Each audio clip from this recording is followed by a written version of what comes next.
jury verdict in the amusement park death case, a verdict that will make Colorado and America safer. We believe in fearless justice. We accept righteous wrongful death cases on a percentage fee basis. If you need our help, call 303-770-5551 or hit dancaplislaw.com. When you get hit by hail in Colorado, and you will, you better have a roofer on speed dial. I do, and it's Golden Spike Roofing. With over 70 years of combined roofing experience, they've not only seen everything, they've fixed everything. And they're honest, licensed, and insured. So if you get hit with hail, high winds, or know you've got an older roof, call for a free inspection from Golden Spike Roofing. Just call 303-942-1386. That's 303-942-1386, or find them online. GoldenSpikeRoofing.com. Sunny skies dominate the area today. High temperatures in the middle 60s with winds out of the southwest between 5 to 10 miles per hour. I'm Fox 31 Pinpoint Weather Meteorologist Greg Perez. This report is sponsored by Our American Stories. This is Lee Habib, host of Our American Stories. On our next episode, we'll share the story of the mountain man who opened up the American West, Jedediah Smith. You won't want to miss the next episode of Our American Stories. KRFX HD2 Denver. KHOW Denver. An iHeartRadio station. Make us the #1 preset on the free iHeartRadio app. Listen for all your music, radio, and podcasts. Free never sounded so good. ABC News, I'm Brian Clark. Former National Security Advisor John Bolton has pleaded not guilty to charges accusing him of improperly storing and sharing classified information. ABC's Catherine Falders has more from Washington. Bolton arriving at court this morning, we're told that he surrendered, he was processed. There was obviously a warrant for his arrest, so he went and turned himself in at this federal courthouse, processed behind closed doors.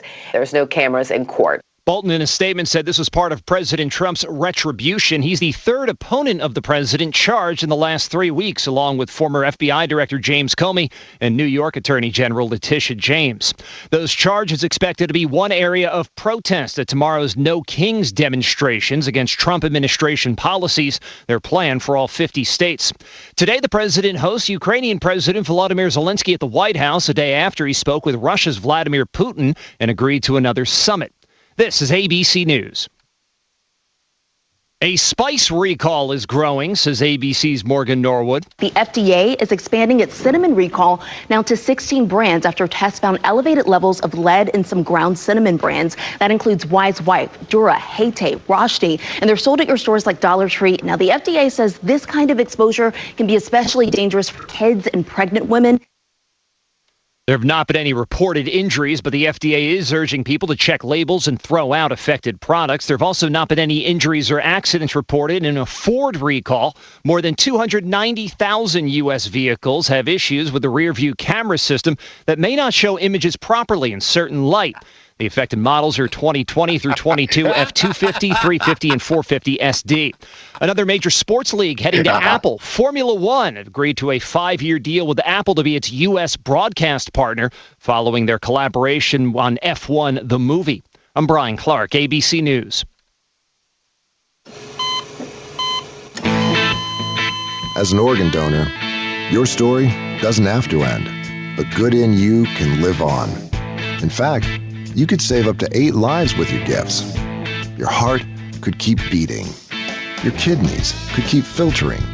And your intestines could keep on digesting for others. And that's not all. You can improve the lives of 50 more people as an eye and tissue donor, restoring sight and health. And you're not just helping out the person receiving the transplant. You're touching whole families with your life-saving gift. Register in minutes. Just go to organdonor.gov. You'll be happy you did. Do I have anybody back at the studio? K-How News Time. Doc. The Elizabeth School District is raising money right now. Is there anybody for new there? equipment or school supplies. Never mind. I'm just kidding. I know it's a joke. It's a joke. Doc. Can you hear me? It's a joke. Board for removing. You can hear me, right? Libraries. Can you hear me, dude? Yeah, I can hear you, bro. Okay, yeah, Doc. Just Doc. To return the books, which it did, but the ACLU has continued with its suit, saying the district violated federal and state free speech laws. The district is appealing as part of a broader effort from conservative groups, one being led by Heidi Ganahl, the Republican who ran for governor. In Pueblo, possible beaver sightings. Beaverside. Is that Bucky? It might be. The city of Pueblo is inviting Buc-ee's as an alternative to the original proposed location near Palmer Lake. Pueblo City Council has voted on a resolution to show its support for the prospect of building a Buc-ee's travel center located within city limits. That's the latest. I'm Connor Shreve. Now, Impact Traffic from the Superstar Car Wash Traffic Center. I got an accident wrapping up coming out of Brighton along Highway 85, southbound just past E470. Some slowing in there, but it looks like they're freeing up the lanes. There is some construction on E470, actually, if you're heading west. This is right in the area of I-76. There are some backups in there. Let's see, 270 is running a little slow. Pena, a little bit of traffic out of the airport. And I-25 south coming into downtown. Accidents at Colfax and Monaco, also Iliff and Vaughan Way. With traffic, I'm Jonathan Steele. This report is sponsored by Blindster.com. Looking for affordable blinds, shades, or shutters for your home? Don't hire an expensive pro. Check out Blindster.com, where we offer custom-made window coverings at guaranteed low prices with a team of pros ready to help you every step of the way. Blindster.com.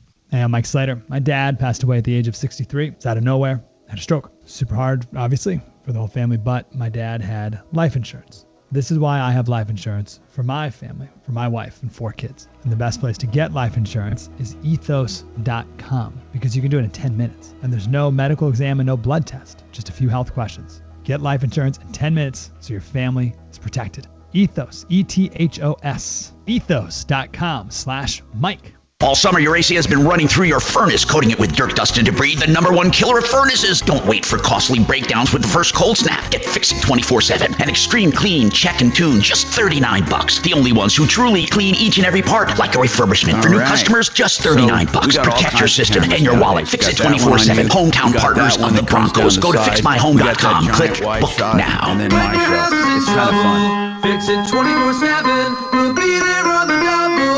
Finding great candidates to hire can be like, well, trying to find a needle in a haystack, but not with ZipRecruiter. Its powerful technology actively finds and invites qualified candidates to apply to your job. So while other companies might deliver a lot of hay, ZipRecruiter finds you the needle in the haystack. See why 4 out of 5 employers who post a job on ZipRecruiter get a quality candidate within the first day. Try ZipRecruiter for free at ZipRecruiter.com/free. That's ZipRecruiter.com/free. Your one stop for advertising? Call 844-844-iHeart. Now, your chance to win $1,000. Enter this nationwide keyword on our website. Deposit. That's deposit. Enter it now. It's the Dan Kapla Show. Afternoons 4 to 6. Holy chaos, Batman. If Yemi Mobilade, the mayor of Colorado Springs, runs for governor as an independent, as it looks like he will, how many Republicans are going to split off to support him? Join me at 4.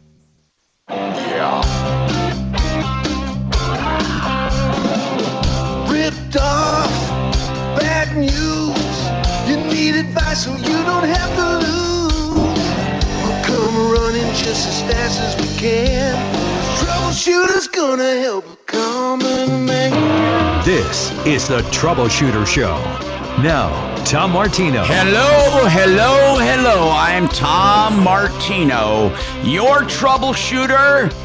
Going on 50 years, and we love it. The longest running radio show, still on the air with the same host. The longest running in America. Welcome, probably in the world. I mean, America beats everybody, right? So today's car day, as it has been car day for 45 years. On a Friday, we have Jeff Fick with me from Kimmer Transmission, and Jeff knows all about cars. And if you're streaming, you'll see his ugly mug to the right. Deputy Doc back at the studio. I think Mark and Suze are off today. I know they're off today, and he might be chiming in from time to time. So welcome to the show. And on Car Day, it's apropos to talk about things that are car related. And I've done some research and found the biggest problems that come up with used cars that are hidden by the sellers. Now, let me explain something to you. Sellers do not have to tell you when something's wrong with a car. Did you know that, Jeff Fick? If they sell it as is, they're under no obligation to disclose anything. It's up to you to find it. There's one thing they can't do, and that's make a false disclosure. Well, they can do it, but if they do it and you catch them, it can get you out of the deal. But don't depend on that, okay? Don't depend on that. So basically, dealers don't have to say anything because the law only says if they knew about certain things, they should mention them, like water damage. Other things, they don't have to say anything. They could have a car on its last leg, but they don't have to mention it. Speaking of which, Jeff, have you ever had people out on a test drive that drove by you and said, "Can you check this out?" and you couldn't believe it was for sale? Oh, yeah. I mean, did you? More often than not, it's the customer that comes in. I just bought this the other day. Oh, I yeah. just got it last week. Problem. They do it afterwards. Anyway, what do you think? And right here you can see on the list, the number one problem hidden are engine problems. Engine problems. Now, is that an old wives' tale that you can silent an engine by putting stuff in the crankcase? Like, well, it was usually more for like transmission or differential that they do something like that for. You know, the old thing about for the putting engine sawdust in there. itself. Is there anything to mask ticking, valve ticking, knocking, or anything like that? You know, I mean, to some extent, I mean, you could, you know, like if you had lift or knock or something inside an older car, you could put a heavier weight oil in there that might pump them back up, or at least quiet it for a little while until the oil thinned out. So there is a way to make them a little silent, but engines are the number one problem. Number two problem with cars, as is title. Washing a title. And I still don't understand how they get away with it. If they have a car and it has a salvaged title, Jeff, how would they go about it? I honestly don't know. I mean, it takes a thief. They make a sale and then they don't record the salvage part of it. But that's one of the problems. Another one is past liens that have been ignored and they come back to haunt people. High mileage, odometer rollbacks still occur. Oh, yeah. Kevin was talking about this just a couple months ago, that he's had vehicles come in and they're able to track it by the Carfax that, it had 120,000 miles on it then and it shows 85,000 miles on it now. Let's talk to Emily, who has an issue with the transmission from a 2015 Subaru Crosstrek. Now, correct me if I'm wrong here, Jeff. Subarus are pretty good, pretty hardy animals. They're pretty hardy, yeah. And their transmissions don't often go. I've known people with 200,000 miles on their Subarus never touch the transmission. Yeah, it's pretty. I mean, and that is a CVT. It's inside that Crosstrek, and it must be well done. It's probably the most robust, in my opinion, transmission as far as the CVTs are concerned. What's going on with you, Emily? Explain your problem to us here. Tell us what's going on. Can you hear me? Yes, I can. Oh my gosh. I guess I didn't really know I was on the show.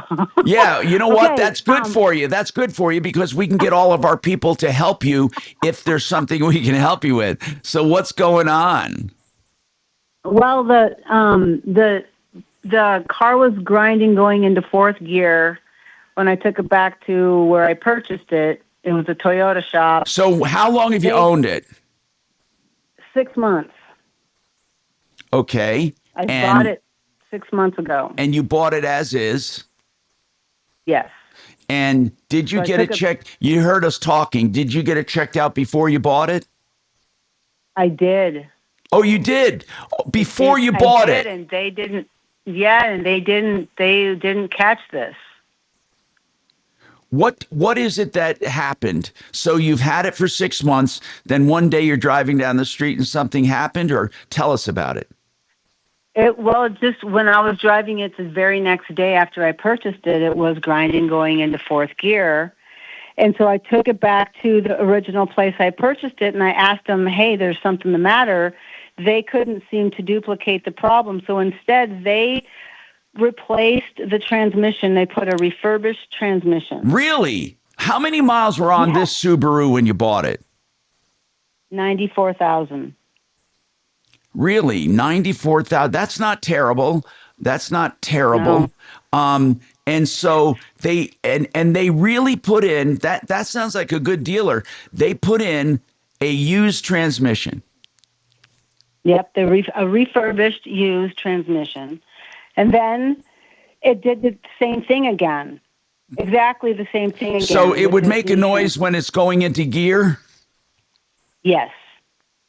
Even when you're downshifting from fifth to fourth or if you're going from third up to fourth, it was always grinding.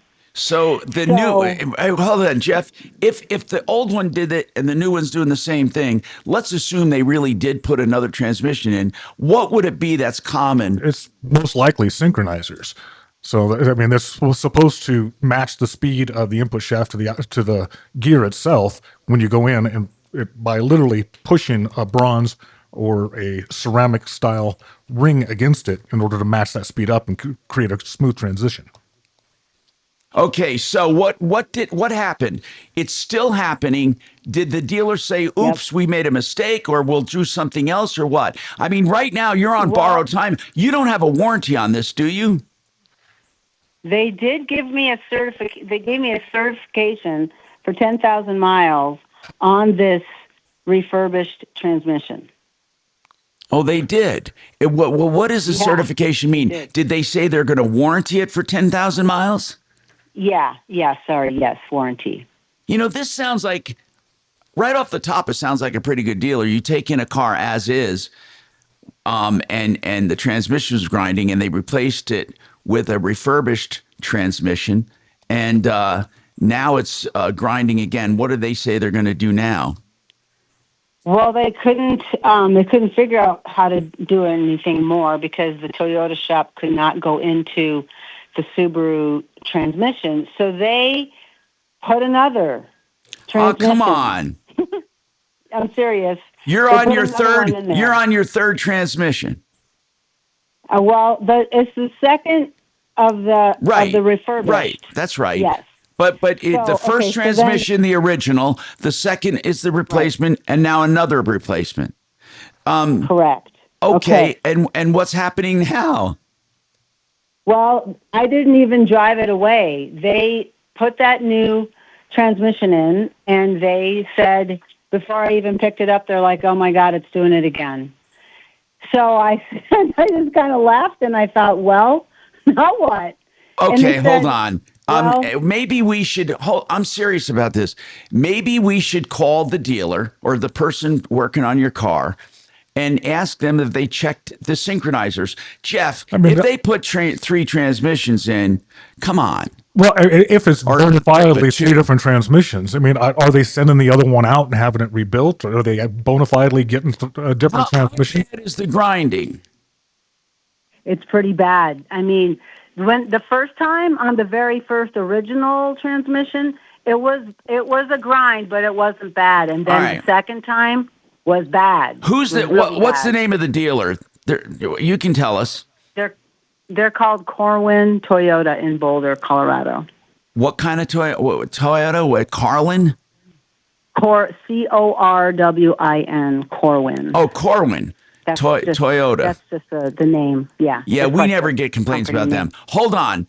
Kachina, I would try to call up to Corwin Toyota service department, ask her who she talked to, and see if we can get a comment or two, because these people sound like they're decent, okay? And then we got Maria, who wants to talk about an issue with a mechanic at Taco's Transmission. That right there would give me a little pause. But anyway, we have more coming up on the Troubleshooter Show.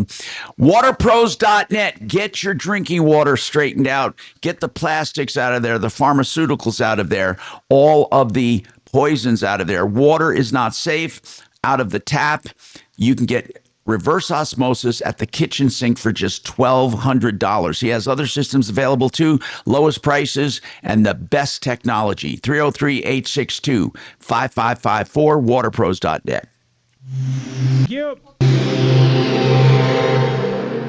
You know, the race to net zero is all around us, and Powerbank Corporation is accelerating North America's energy transition. We're not the new kids on the block. We're on NASDAQ as SUUN. We're a trusted developer delivering complete solutions. Powerbank Corporation, generating, storing, and managing your energy future. Ready to power your portfolio? Visit powerbankcorp.com and be part of the energy revolution today. Emerging Markets has been paid $500,000 by Powerbank Corp for advertising services. This is not an offer to buy or sell a security.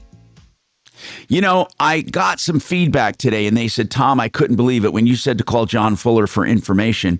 He talked to me for nearly an hour on my very first call to the firm. You see, John Fuller promises this: communication, direct communication with him, even before you hire him, with no obligation to hire him. So if you have an accident, you have questions, go to John Fuller. These people were blown away.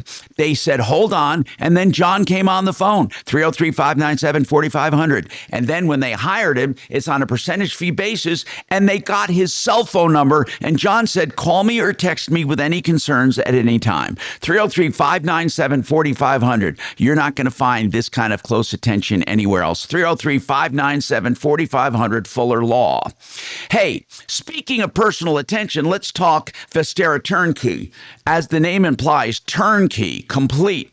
Vestera helps you become a landlord. They pick the ripest and best markets around the country with the best values and strong rents and help you get into this rental. They help you identify one, and they help you buy it through their expertise as buying brokers. Then they help you manage it. They even take your day-to-day phone calls, and they help you sell it. If you want to be a landlord and get great returns, VesteraTurnkey.com, 303-888-3788. Thank you. Thanks. Hey, quick technical thing. Yeah. Jeff's coming in real hot. Oh, okay. I'll turn him down a little. Thank you. Here, brother. count to 10, Jeff. 1, 2, 3. Like you normally well, now he's do. not 1, yelling. 2, 3, 4, Yeah, 5, that's great. 6. Okay, Great. Thank you. Well, before Jeff was screaming at that lady. So, you know. But they're called lip mics, and let me just tell you why. Because you literally right in front of it. Yeah. And you don't have to touch it necessarily, but you got and they're not made for this, but that one is more forgiving. So how are you? Did you get my email? Hello. Yeah, I didn't read it yet. I did because I had some. Yes.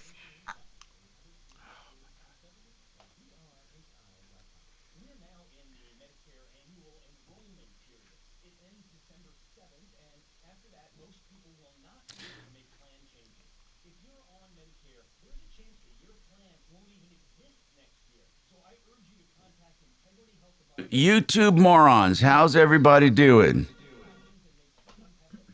Hello, my bitches and hoes. Hold on.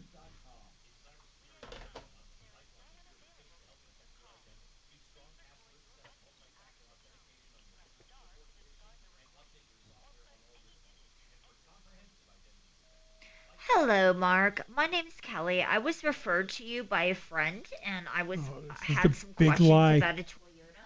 If you could please give me a call back at 720-483-2918, I'd certainly appreciate it. Thank you so much.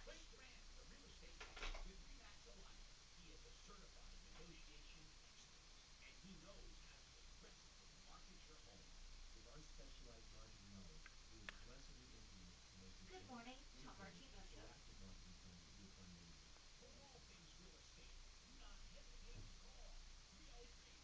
Hello?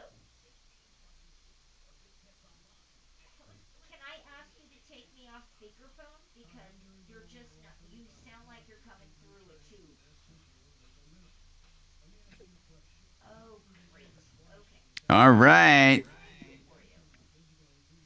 Deputy D in the house, by the way, which means all problems can be solved. Jeez. That's a bit much. That's it. At the ranch.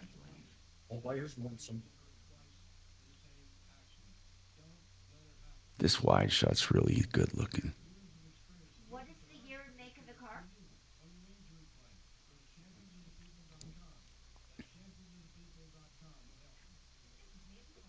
Is a heavier weight motor oil the fix for Silverado's engine problems? Is a heavier weight oil the fix for Silverado's engine problem? A Maine school board meeting, people protesting boys in the girls' bathroom stripped down during the meeting. That's fantastic. Well, are they really letting boys go in girls' bathroom for just identifying? Especially in Maine. Remember, that was the governor that got sideways with Trump at I mean, the back in the governor's meeting last year. back in the day, if all I had to say was I identify with girls. We'd believe you. Hey, you're up. Hey, Tom Martino, your troubleshooter. Somebody wants to know, will a heavier weight motor oil fix Chevy Silverado engine problems? I've read we're putting 0W40. That's just a straight weight when they say 0W40, right? I mean, it's still a multi-viscosity. It is still? Yes. Okay. So if you have just if it's multi-viscosity, so that depending on the temperature, it changes the pour rate. No, I get it. So, but 10W40. I've heard of different W's, but. Yeah, they're thinning out oils. A lot of vehicles, most vehicles are running some sort of zero weight these days. So zero weight means what? That particularly under cold condition, under hot conditions and cold conditions, it will change the viscosity. So that depending on the temperature, you maintain a pour rate and a lubrication ability. It has the ability, the molecules. Right, it's basically a zero weight oil, but it can act like a 40 weight. Okay, when it needs to. Right. All right. So in any case, what are the engine problems he's talking about in Silverados? I've not heard of any particular ones. But, most of the problems that we see that we've run across anyway, as far as the Silverados are concerned, is on the displacement on demand, where the cams and whatnot, they're failing inside them. So customers are going through and having major. So that oil will just quiet them a little. It's not going to solve anything. It probably won't even quiet anything. No, I mean. Now, what are we doing with Emily? Did you call over there to see if we can, or maybe have Deputy Doc call over there to? I left a message. Okay. With the general manager, who was not there today, and he will be there tomorrow, so I will follow up on Okay, Monday. so let's get her back. Emily, here's the deal. It sounds like they're a pretty good dealer, and they're working with you, but we need to help. Basically, what you really should do is take it somewhere else and have it analyzed. And we know some good people up in your neck of the woods, Hands-On Auto Tech. Tom would be good up there, but you need to get it analyzed because and they may not need to keep replacing the transmission. Jeff said it could be synchronizers. Would clutches do that too? Well, no, the clutch wouldn't do that as well. Okay. So, not with this particular gear. The synchronizers, and generally when the synchronizers go bad, it can also damage the slider. It can damage the gear itself. When they put in another transmission, they're not replacing synchronizers are separate and apart. No, they're part of the internal part of the transmission itself. Then why would they have bad synchronizers each time? That doesn't make sense. It doesn't make any sense. And I have not run across repeated failure of the fourth gear synchronizers inside the Subarus of that era. Could it be something outside of the transmission? I halfway wonder if they're having somebody else they're subletting it out to somebody else to rebuild the transmission as opposed to getting different transmissions, and the problem's just not getting fixed when they're in there. Because even if they replace the synchronizers, if the slider's bad and or the gear is bad, then you are going to have a repeated complaint. Anyway, that's okay. Let's talk to Maria. She has an issue. Is this place really called Taco's Transmission? Maria? Hello? Hi. Yes, I'm here. Is this place really called Taco's Transmission? It's Taco's Transmissions and Motors. Okay. And what's the problem? I bought a motor from them, and I paid $1,800 for the motor. They gave me a 30-day warranty. Did they install it? No, they didn't install it. Oh, you just bought it. Okay. Yes, he gave me a 30-day warranty. I had another mechanic put it on for me, the mechanic that always works on all of our cars. They installed it. Let me ask you something. Why did you go to Taco's to buy a used engine? Were they advertising it, or did you know someone? Well, how'd you find Taco's for this? Taco's is a place that we've got referred to before. We bought our transmissions for other vehicles there. Okay. my husband's a I got mechanic, it. so they normally buy their stuff from there. Okay, that's fine. So how much? This was a used transmission you bought. It was a used motor. A used engine. motor, I mean, and what? It wasn't rebuilt. It was used. Yes, How many- supposedly it was used. How many miles were on it? They told me that it was going to have 165 miles on it. Wait, I have not yet 165 miles or 165,000? 165,000. I'm sorry. I really don't know a lot about Okay. mileage and all of that. You understand that that's incredibly high mileage for an engine. Yes. Okay, so keep going with your story. So the first engine that they gave me, they said it was that. It never had any compression. So the mechanic that was putting it on for me said that it was no good. I called Francisco. He's the owner. And I told him, hey, the motor you sold me is not good. You gave me a 30-day warranty. I'm going to take it off and take you the motor. He's like, no, just bring me the whole car. We'll take it out, and we'll put you a new motor. I did give you a 30-day warranty. I said, okay, how much are you going to charge me? Because I know they're not going to take out a motor and put another motor in for free. He's like, okay. He goes, I'll charge you $1,000. Bring me the car. I have another motor on here that has 87,000 miles on it. Okay. I said, okay.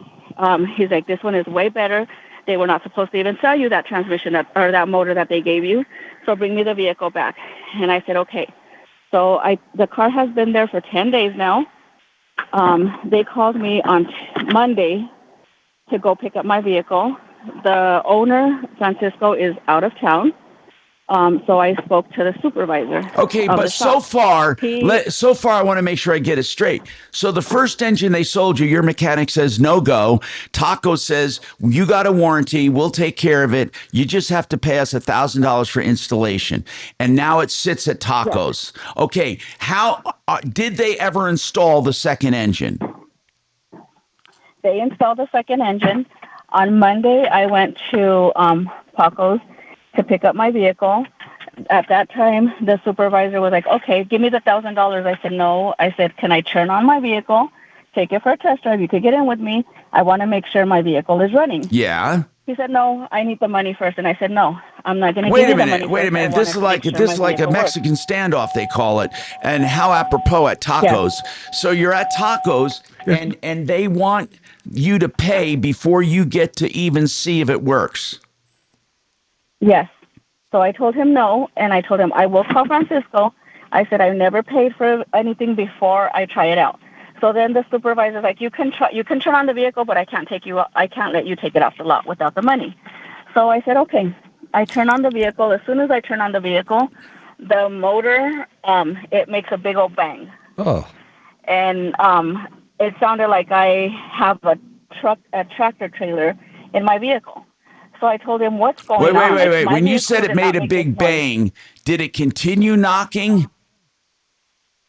No, it was like poof, and then it stopped. But then my vehicle sounded like those big dump trucks, the cement trucks that drive on the side of the road with you. Like a diesel knock, like duck, duck, duck, duck, duck, duck, duck, duck, duck. No, it just sounded like a loud exhaust. Just like loud. A motorcycle. Oh, like a motorcycle. I get it. Really Okay. Loud. So that now what? So then I asked the supervisor, what's going on? Like, my vehicle never sounded like this. And he said, oh, I have to cut the Cadillac converters. What? They had to so cut it. That's illegal. So they took out your. Did they take out your catalytic converter? Did they take out your cat? According to him, no. He just had to cut it and then weld it back in. Clean the inside because they were plugged. And I told him that's nonsense because I just took my vehicle to get an emission test in September. They gutted your cat so it passes the visual inspection. That's what they did, because I think they suspected the cat was bad all along, and they charged you for more than that. So where does it stand right now? Right now it stands where Paco is out of town. He's supposed to be here today. I told him I needed my vehicle. on that Monday when I went, and I told him. So when you went to pick it up, you decided you were not going to take it, and they were going to go back to work on it. Paco said that they cannot give me my vehicle like that. The supervisor took the keys. My daughter has everything on record.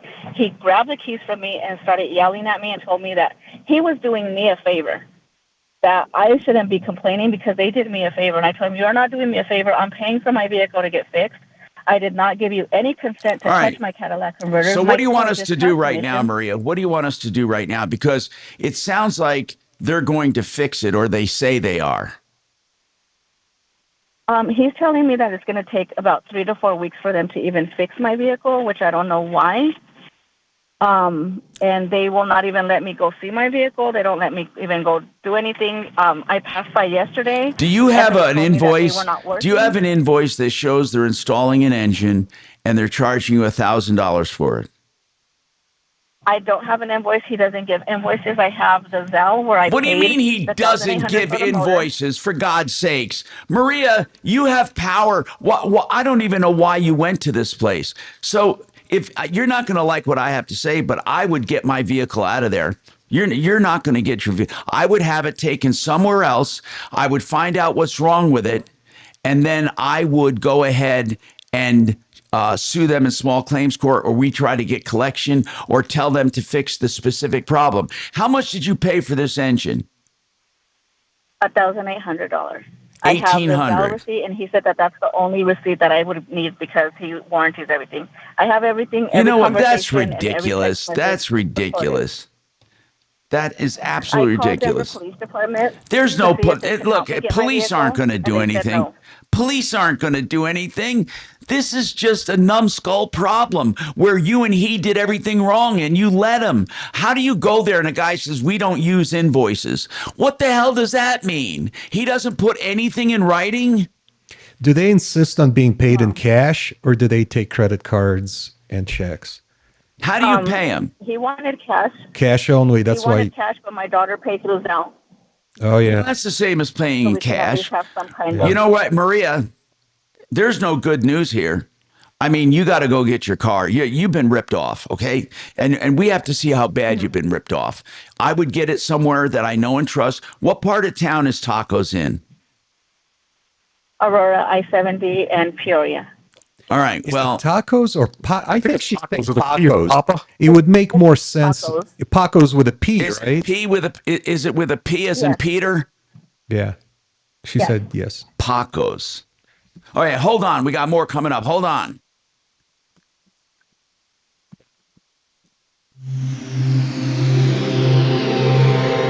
This is Denver's Talk Station with Michael Brown in the morning and Dan Kaplis in the afternoon. 630 KHOW Denver. I do it in the automotive industry. Now, Impact Traffic. From the Superstar Car Wash Traffic Center. All right, it's been a little active out here for us. We did have one closure on the ramp from Mississippi to northbound 225 due to a car fire. Fire's out. They just allowed the left lane to get through. It's been backed up pretty badly there, and it is definitely affecting 225 coming up from Isla. A little slow all the way through. I want you to call over York, there. That accident is clear. Just for fun, yeah. For us, I-25 south coming into downtown is pretty sluggish. Everything else is still fairly light. With traffic, I'm Jonathan Steele. She gives us the phone number. This report is sponsored by Our American Stories. This is Lee Habib, host of Our American Stories. On our next episode, we'll share the story of the American who rescued the 33 Chilean miners back in 2010. You won't want to miss the next episode of Our American Stories. This is the shoulder season. That means it's not really, really, really cold and it's not hot. It's somewhere in between. It's the time to get your furnace completely refurbished. Refurbished, where they take it apart, clean every nook and cranny, adjust and tune it. And they do it for just $39 at Fix It 24/7. Why $39? Because they do it for people that not had it done. And they're convinced once you see how thorough they are, you'll use them for all of your repairs. Plumbing, heating, cooling, electric, and drains. No obligation, $39. Get it done before the cold. FixMyHome.com. Book now. Thank you. Oh, man, that is like... All right. I am Taco. It's not Taco, it's Paco. Okay. I got it wrong. Morons. I was just trying to avoid a second trip. I stopped. Oh, wait. Is Bo there? Maybe he'll take a stab over at that guy. Is Bo there?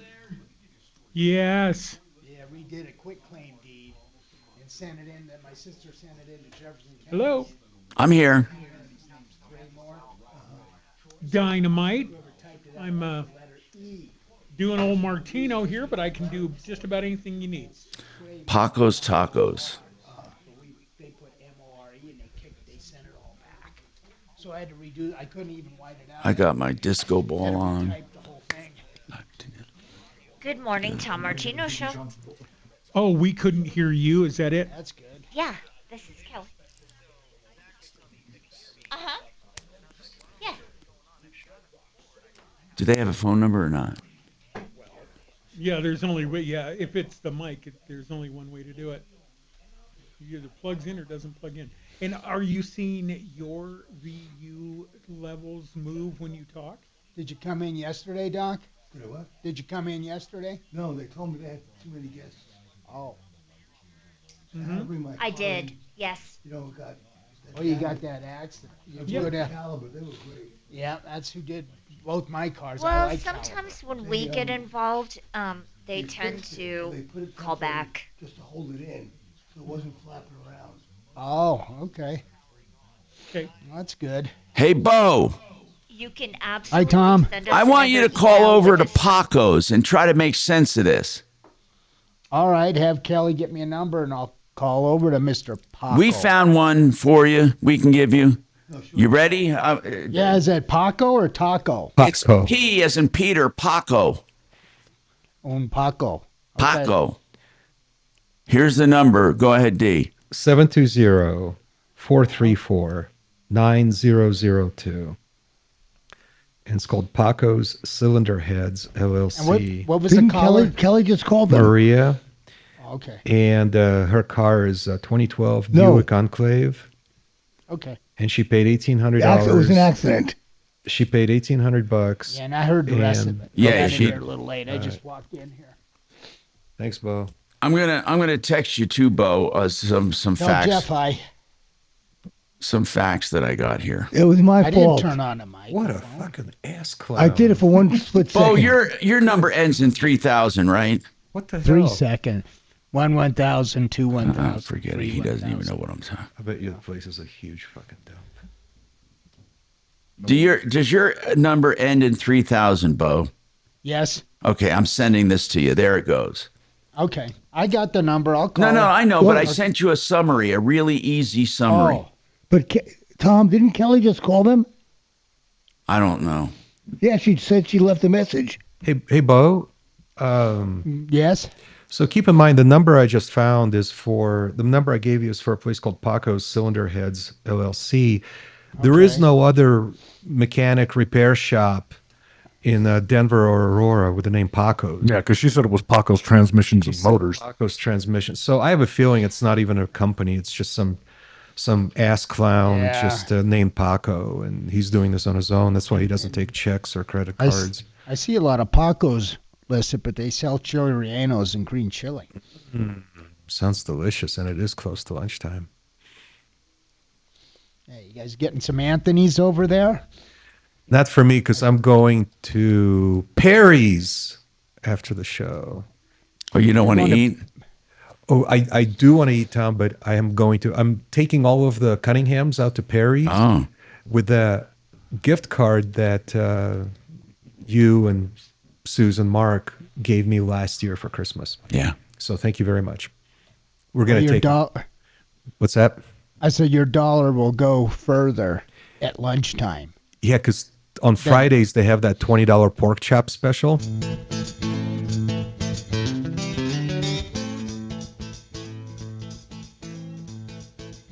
Hi. Welcome to the show, 303-713-TALK, 713-8255. All right. Now, we are going to have Deputy Bo call over to Paco's and find out what the hell is going on. She has no invoices, no contracts, no nothing at all. Nothing at all. People, you don't go to people like that. You know, you make demands. When she says, well, he doesn't do invoices, well, then you don't do him. I mean, we have to start taking control. I mean, we take a car in, all right? I'm not going to pay you money up front, and I'm not going to accept a paperless transaction. You know, it's just ridiculous. Joe, tell me about your 2018 Jeep Wrangler. What's going on, Joe? Hey. All right. So, Jeep Wrangler. So we were coming back from the mountain July 5th, 6th down the mountain, and lights went on. And the car wouldn't go fast. So, you know, the Jeeps, I guess, have an automatic. Was it in a limp, what they call a limp mode? Could that be possible? Yeah, you know the words better than I do. Yeah, limp mode. So we pulled over, and we had to call the car towed to the Jeep dealership in Silverthorne. They took it, they did the diagnostics, and they said that the radiator had a leak in it and some other pieces. So we paid the $1,100, had the vehicle fixed. I don't know if a radiator, Jeff, would a radiator started to overheat or something? Would it put it into a limp mode? I would think if it started to overheat, if low coolant shouldn't. Most cars have that now, the limp mode, where they won't let you too much damage. Yeah. All right, so your 2018 Jeep Wrangler went into limp mode. You took it to where? Right. To the Silverthorne Jeep dealership. Always go to the Jeep dealerships. You know, therefore, you know it's going to be done. And that's actually not that's probably farthest from the truth, is taking it to a dealer. That was, but we do. That's what we do. So all right, we got took it. To the dealer, spent $1,100, and you remember they have all the diagnostics and stuff, and they said the vehicle was fixed. Driving down the mountain, they did not connect the radiator to the transmission, so all the transmission fluid came out. And the lights and everything went crazy. So my wife, who was driving it back down for my son, pulled over. We had it towed to a second Jeep dealership. And that second dealership said, yeah, absolutely. The problem is no transmission fluid. And it is the Jeep's fault, or the first Jeep dealership's fault. First dealership did pay for the cost of the tow and the fix of the vehicle. And then, so that's, so we're now, within 500 miles. So then my son, 2 weeks ago. So wait a minute. How much damage was done? What damage was done as a result? They smoked that transmission. What's that? They smoked that transmission. What? So did they replace your whole transmission? This is why I'm calling you right now. It's the tit for tat, back and forth between the third Jeep dealership. They want $11,000 to fix it, and the first dealership's going. Right now they're trying to figure out what they're going to do. Small claim court only pays $7,500. So my question is, before I start calling stuff, because I'm going to give them 2 or 3 more days, what's my cause? What's my case? All right, let's talk about it. Let's analyze this. So they admit that they caused the damage. Is that right?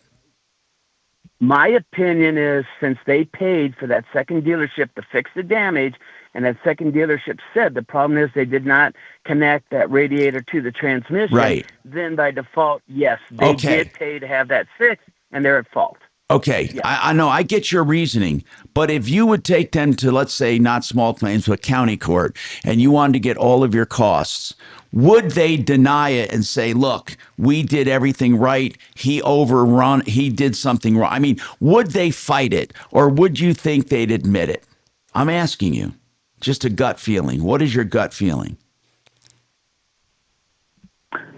I'm asking you guys that because my opinion, and I put you on speaker, is that what they're going to do is delay this and delay it and delay it. I mean, we got enough extra vehicles. It's not a big deal. All right. So how much is your total damage? How many miles were on this, first of all? 75,000. Okay. So you're owed a transmission with 75,000 miles. That's what you're owed. That's what you're owed. So I don't know how they get around it. I mean, how much is the repair going to be to rebuild that transmission? $11,000 out the door. That was the cost they said with taxes. and everything. 11,000 from that dealership. Jeff, does that sound like a brand new transmission price? That sounds like, yeah, they're not going for a replacement unit out of a stock. I have to tell you, Joe, this is what we call betterment, and it's a very weird concept. But if you were eating an apple and you were half done with the apple, and I knocked it out of your hand, I would owe you a half an apple, not the whole apple. Now, if there were only whole apples available on the market and I couldn't buy a half an apple, I would buy a whole apple, but you would have to chip in for the other half that I did not destroy. So really and truly, they don't owe you $11,000 for a new transmission. They owe you a portion of that. You said small claims won't cover it. Small claims will easily cover it. You're not going to. Yeah, but right, small claims only $7,500. So well, I understand, but you said the repairs were $11,000. Right, that is correct.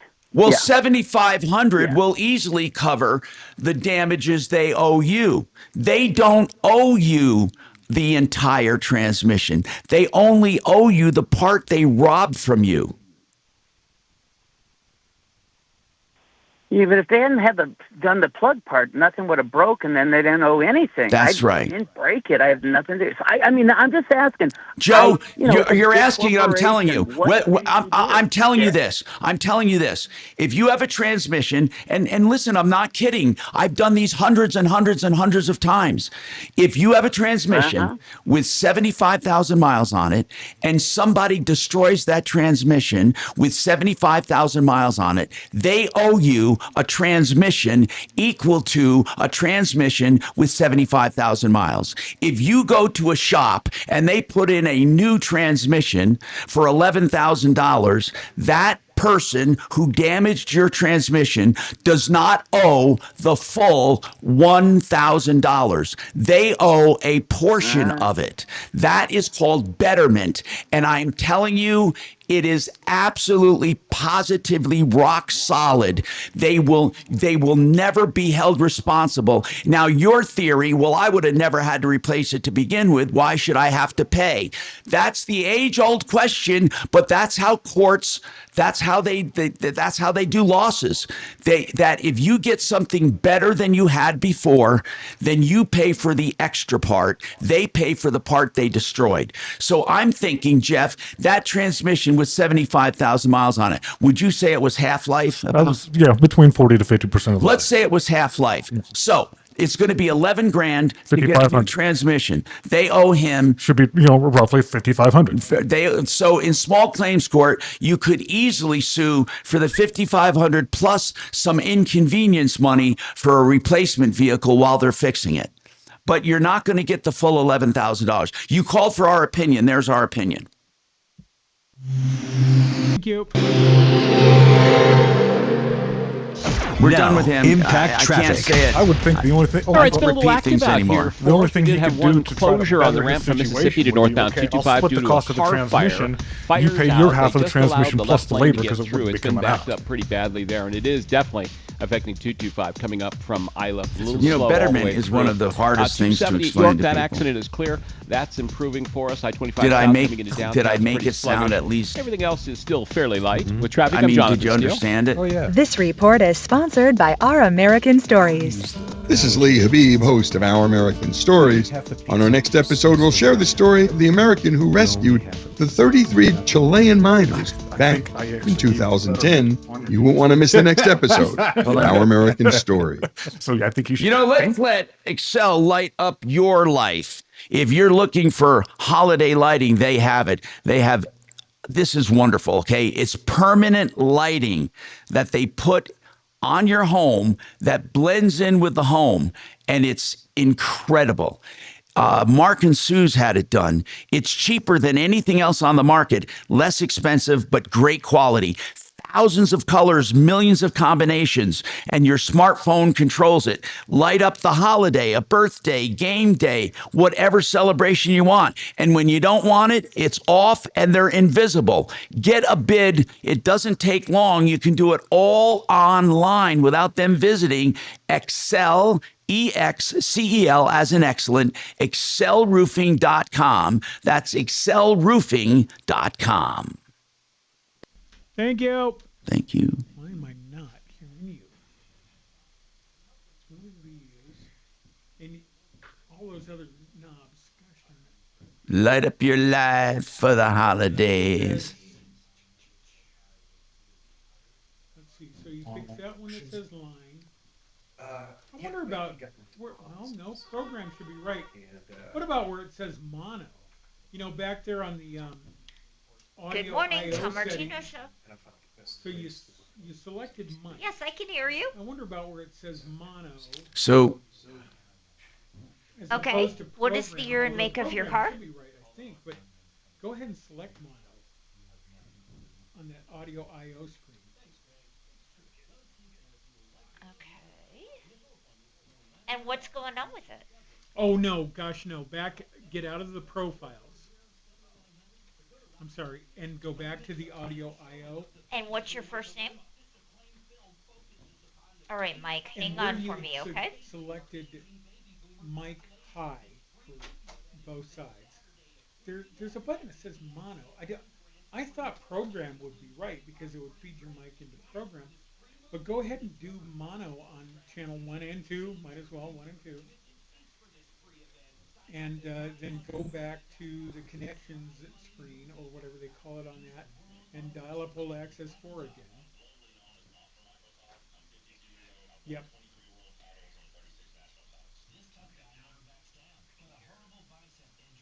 You can hear a horrible bicep injury. And you're hollering into that mic, and lights are blinking, things are moving, and I'm still not hearing you, right?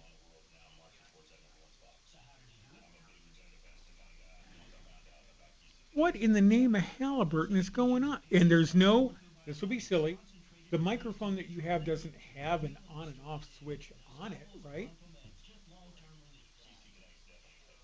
58? Sure, 58.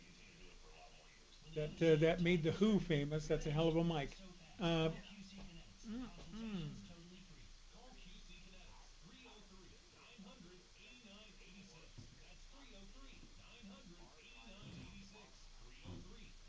Yep, and the input one bopping along, right? The knob that says input is moving, is blinking. I mean, changing color.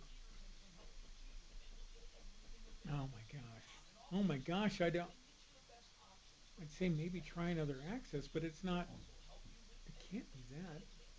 No, and I don't hardly. How about hang up and try number 1, and I'll switch it on the board just in case. So hit disconnect, switch to 1. You may not hear the station audio because it's in another room right now, but let's see if I can hear you. Oh, okay. A little something. Check. You hear me say check. Hello? And still not you. And there's no way that there's some other input on the thing where it's... Yeah. You turned all 3 of those things up. I mean, you should be able to hear yourself in the headphones, right? Are you hearing yourself in the headphones?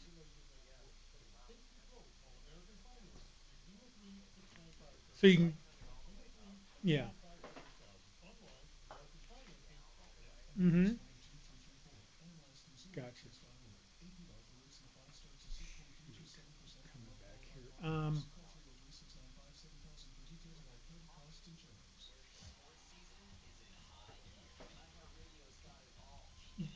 All the way up, what do you mean? Like where the knob is or where the physical mic is? No. Well, we'd start somewhere crazy and then probably turn you down. We certainly can't tell. I do it all the time with Tom, too, where I'm like, nope, up, down, and he's been on for decades. So, Sports on iHeartRadio, where fans live it. Tom Martino here at 303-713-8255. Rick, welcome to the show. What's going on, Rick? Thank you, Tom. How are you doing today? Good, man. What's happening? Hey, I've got a question. I'm sitting here at my kitchen table looking at all these bond issues for Denver. Bond 2A through E. Yeah. And they keep saying, without raising your taxes. Right. You know what? There's a whole committee, a bipartisan committee that has to come up with wording for these, all of these bond issues and all of these election ballot issues, because they have to make it as palatable as possible, but not mislead people. They always say without raising new taxes, but I want to go over that with you because it means something very specific.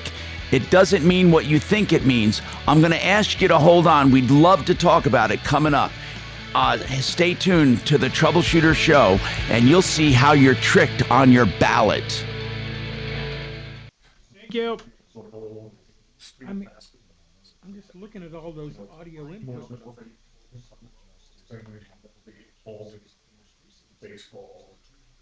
Return is checked in the middle.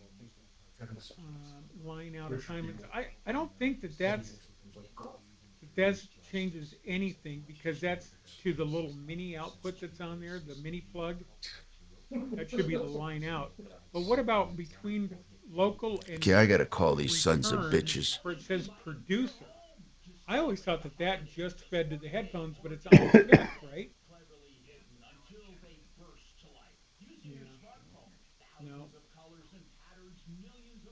No. And local is still up, and all the lights are still moving, right?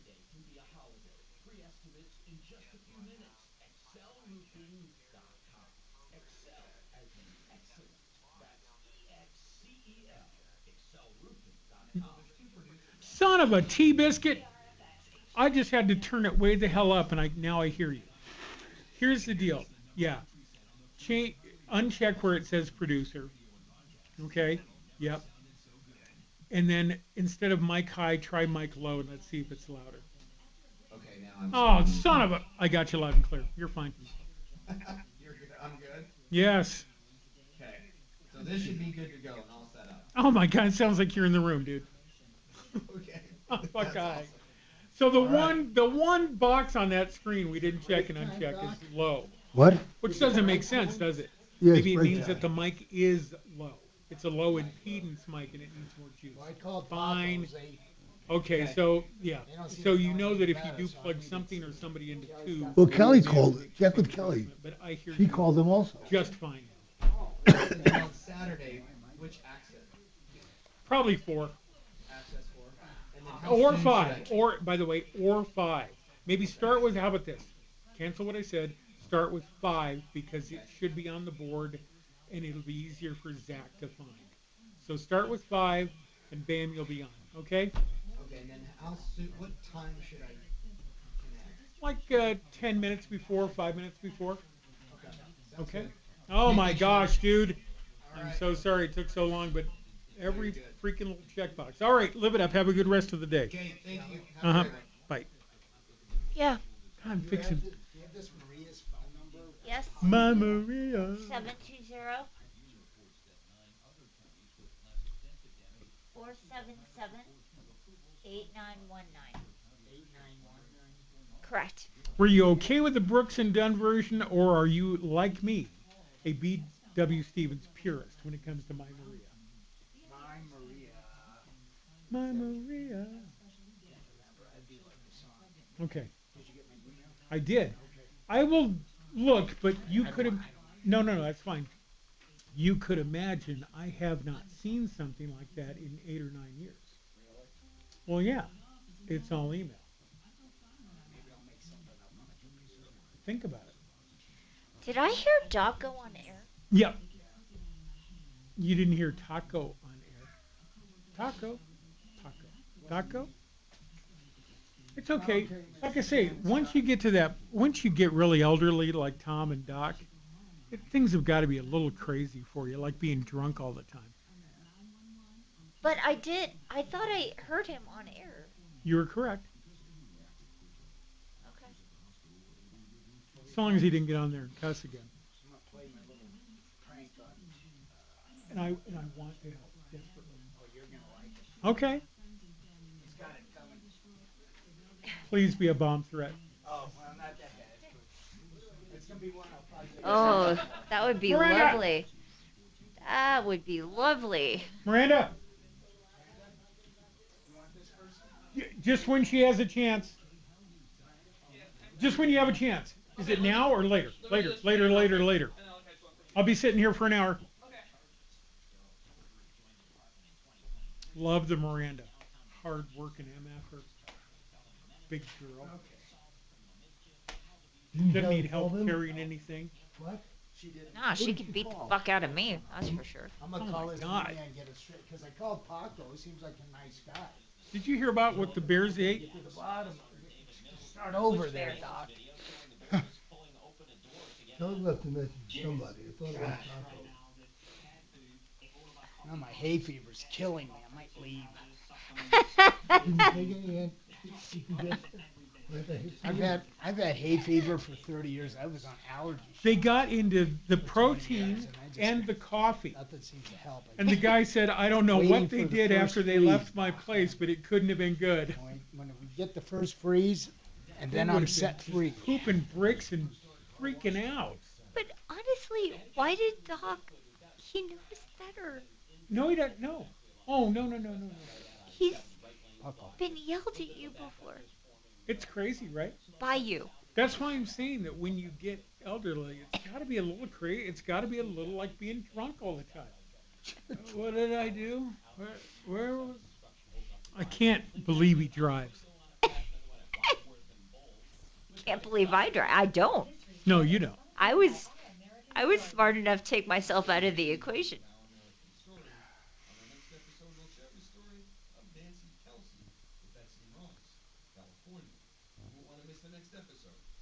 Trump is grabbing Zelensky again. Uh-oh.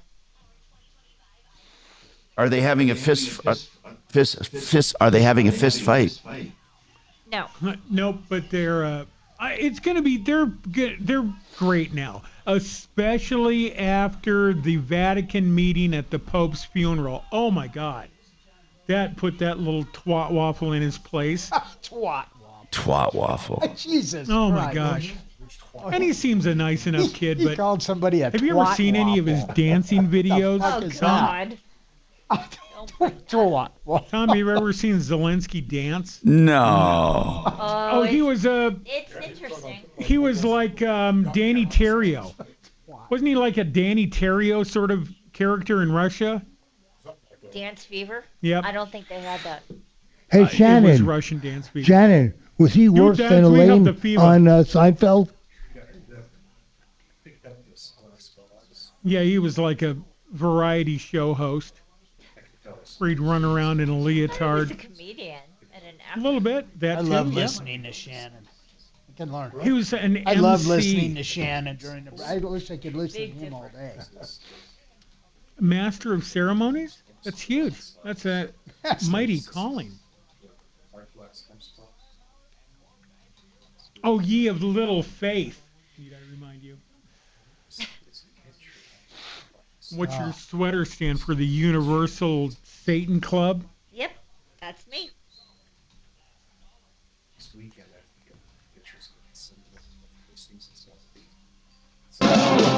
Ripped off, bad news. You need advice so you don't have to lose.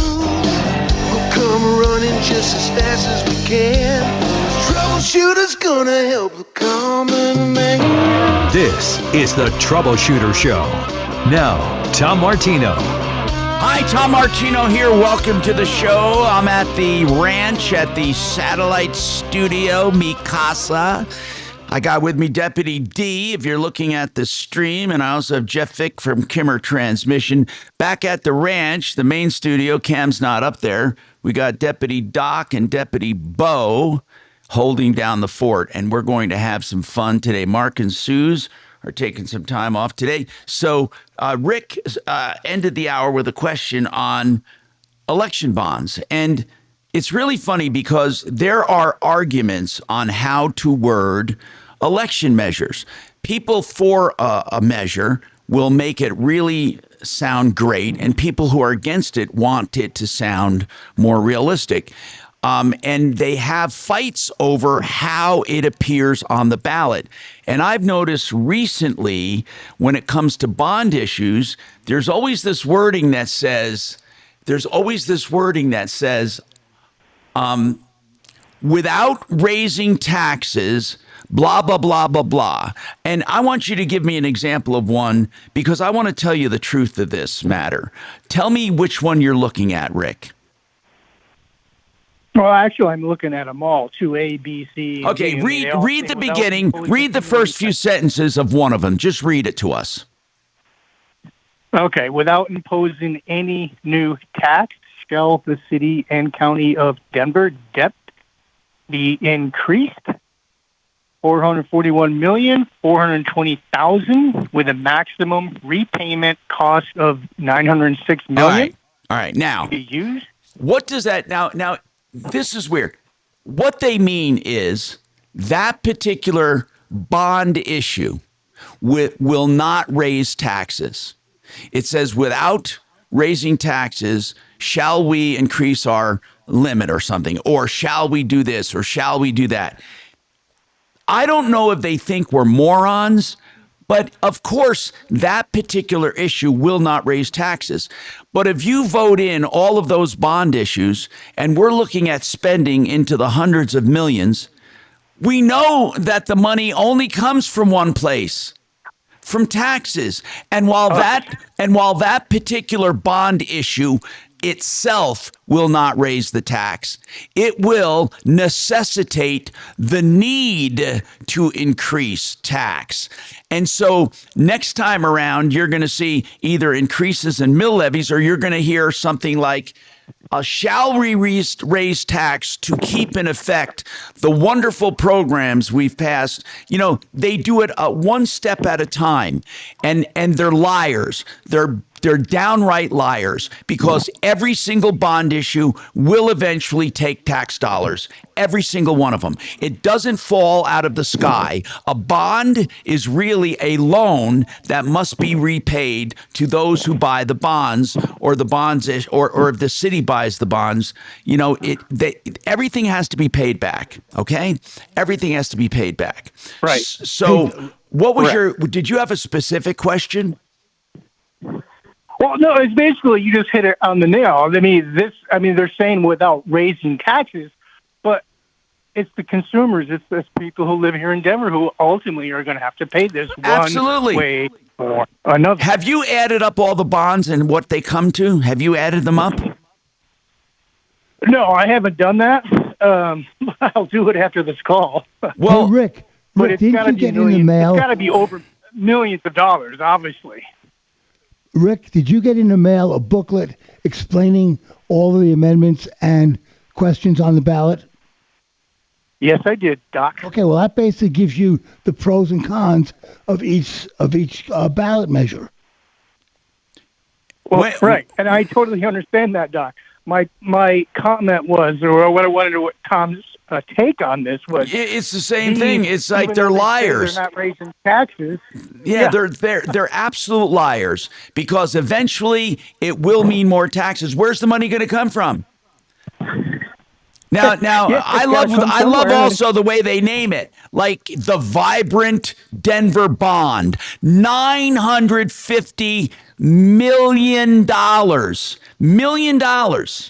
$950, that's almost $1 billion. And they say that it's going to be a direct investment in the infrastructure. You know why they need the money? Just say it like it is. They need the money because they diverted other spending to support undocumented illegal aliens. I don't care what you say. You know, don't call them what you want, okay? Undocumented or visitors. What were they calling them for a while? Visitors or something like that? Yeah, unhoused. And you also have a lot of drug programs that they like to put together. They need that money because the mayor is an idiot. He's a moron. He doesn't know what he's doing. He doesn't know how to budget. Denver City Council placed 5 separate bond questions on the ballot as part of this so-called Vibrant package. 5 of them. And each one says, without raising taxes. Doesn't that piss you off? Well, yeah, because it's dishonest. It's not forthright. And the money, like you said, the money has to come from somewhere at some point. What is the wording? Does it say without raising taxes or imposing new tax? Give me the exact wording. Without imposing any new tax. They all start with those 5 words, without imposing any new tax. Bond 2A, 2B, 2C, and 2D, and 2E. They all start with without imposing any new tax. Okay. I'm asking artificial intelligence. I'm asking them. Here's what I'm asking. The bond issues all start out this way, without imposing any new tax. But don't all bonds have to be repaid and will eventually end up with higher taxes? Let's see what it says. I want to know if this skews one way or another. That's what I just asked. I love posing questions like this. Okay, so that's a smart and important question, Tom, especially understanding. Why does it say without imposing any new tax? What the language means legally. This phrase is technically accurate because no new tax means the property tax rate won't increase immediately by this bond. Oh, Denver already collects property taxes to pay for previously imposed bonds. When old bonds are paid off, the new bonds will start being paid. Will this eventually lead to higher taxes? Yes. Even AI tells you yes. Borrowing hundreds of millions of dollars must be paid back. And if there's not enough future tax revenue, taxes must be increased, or the city is on the brink of bankruptcy. So, the Colorado... Pretty black and white. Yeah. I'm so happy you're talking about this. I am so tired. Could you imagine what would happen if people were just honest? My God. I mean, I don't even know. I don't think politics could survive on either side. Paul, what is your comment on these bond issues? We should just call it, health insurance and everything for illegal aliens. That's what we should say, because the money is we need the money. Call it what you want. The money was there for some of these projects that they're now raising the money for. But people forget the previous bond issues and where that money went. They borrow from it. They borrow from Peter to pay Paul, as the saying goes. And speaking of Paul, what do you have to say? Go ahead. Yeah, you talked about adding up all the bond issues, and I had already had that done. It comes out to $890.7 million. But worse than that, on each bond issue, it tells you what the repayment cost will be. In other words, what the debt service will be. Denver's getting into this period where it's going to be so far in debt, our grandchildren will inherit it. If you add up the debt service for these 4 bond issues. Yeah, and what do they come to? The debt service is $1.8 billion with a B dollars. That's almost double the bond. Almost double. Right. But hold on, without imposing any new taxes. Now, how the hell do you create $900 million in bonds with a future debt payout of 1.9? How do you do that without ever having to increase tax? The idea of paying off old bonds and using that same money to pay off the old ones is ludicrous, because the new ones start accruing interest immediately for investors who buy the bonds, and then the old ones are still being paid off and they're accruing interest as you're paying them. It's like these kids with credit cards. They just kick the can down the road and they keep charging and they keep trying to make minimum payments, hoping that'll be enough.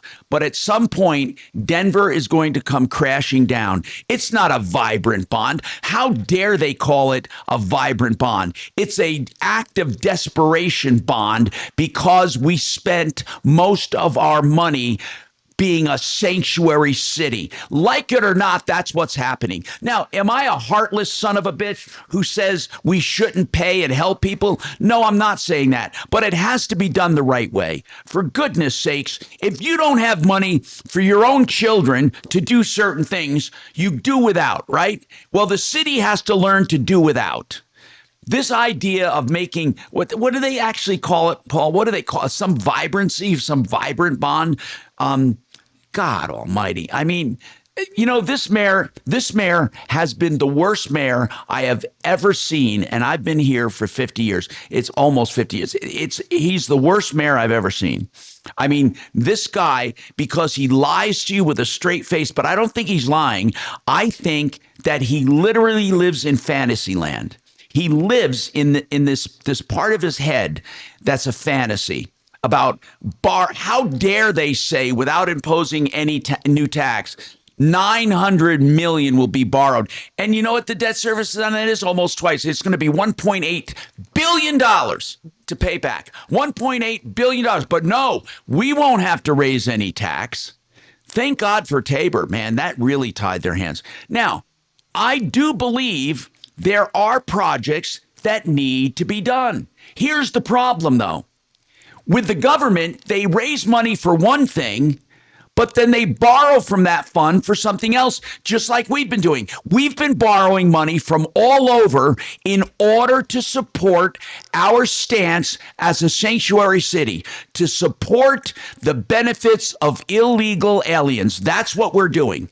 Like it or not, that's what we're doing. And then what happens is we run up short on our infrastructure, and we run up short on hiring people. We have to fire people. So Mayor Mike Johnston, the biggest moron that ever walked the face of the planet when it comes to mayors, this moron tells us we're going to make Denver vibrant again. No, what you're going to do is cover your ass with more loans because you are spending with your heart and not with your brain. Yeah, his heart's in the right place. Everybody should want to help people, but if you don't have the money, you can't help them. You have to say no. Paul, quickly, what is your comment? Go ahead, and then I have to take a break. What's your comment?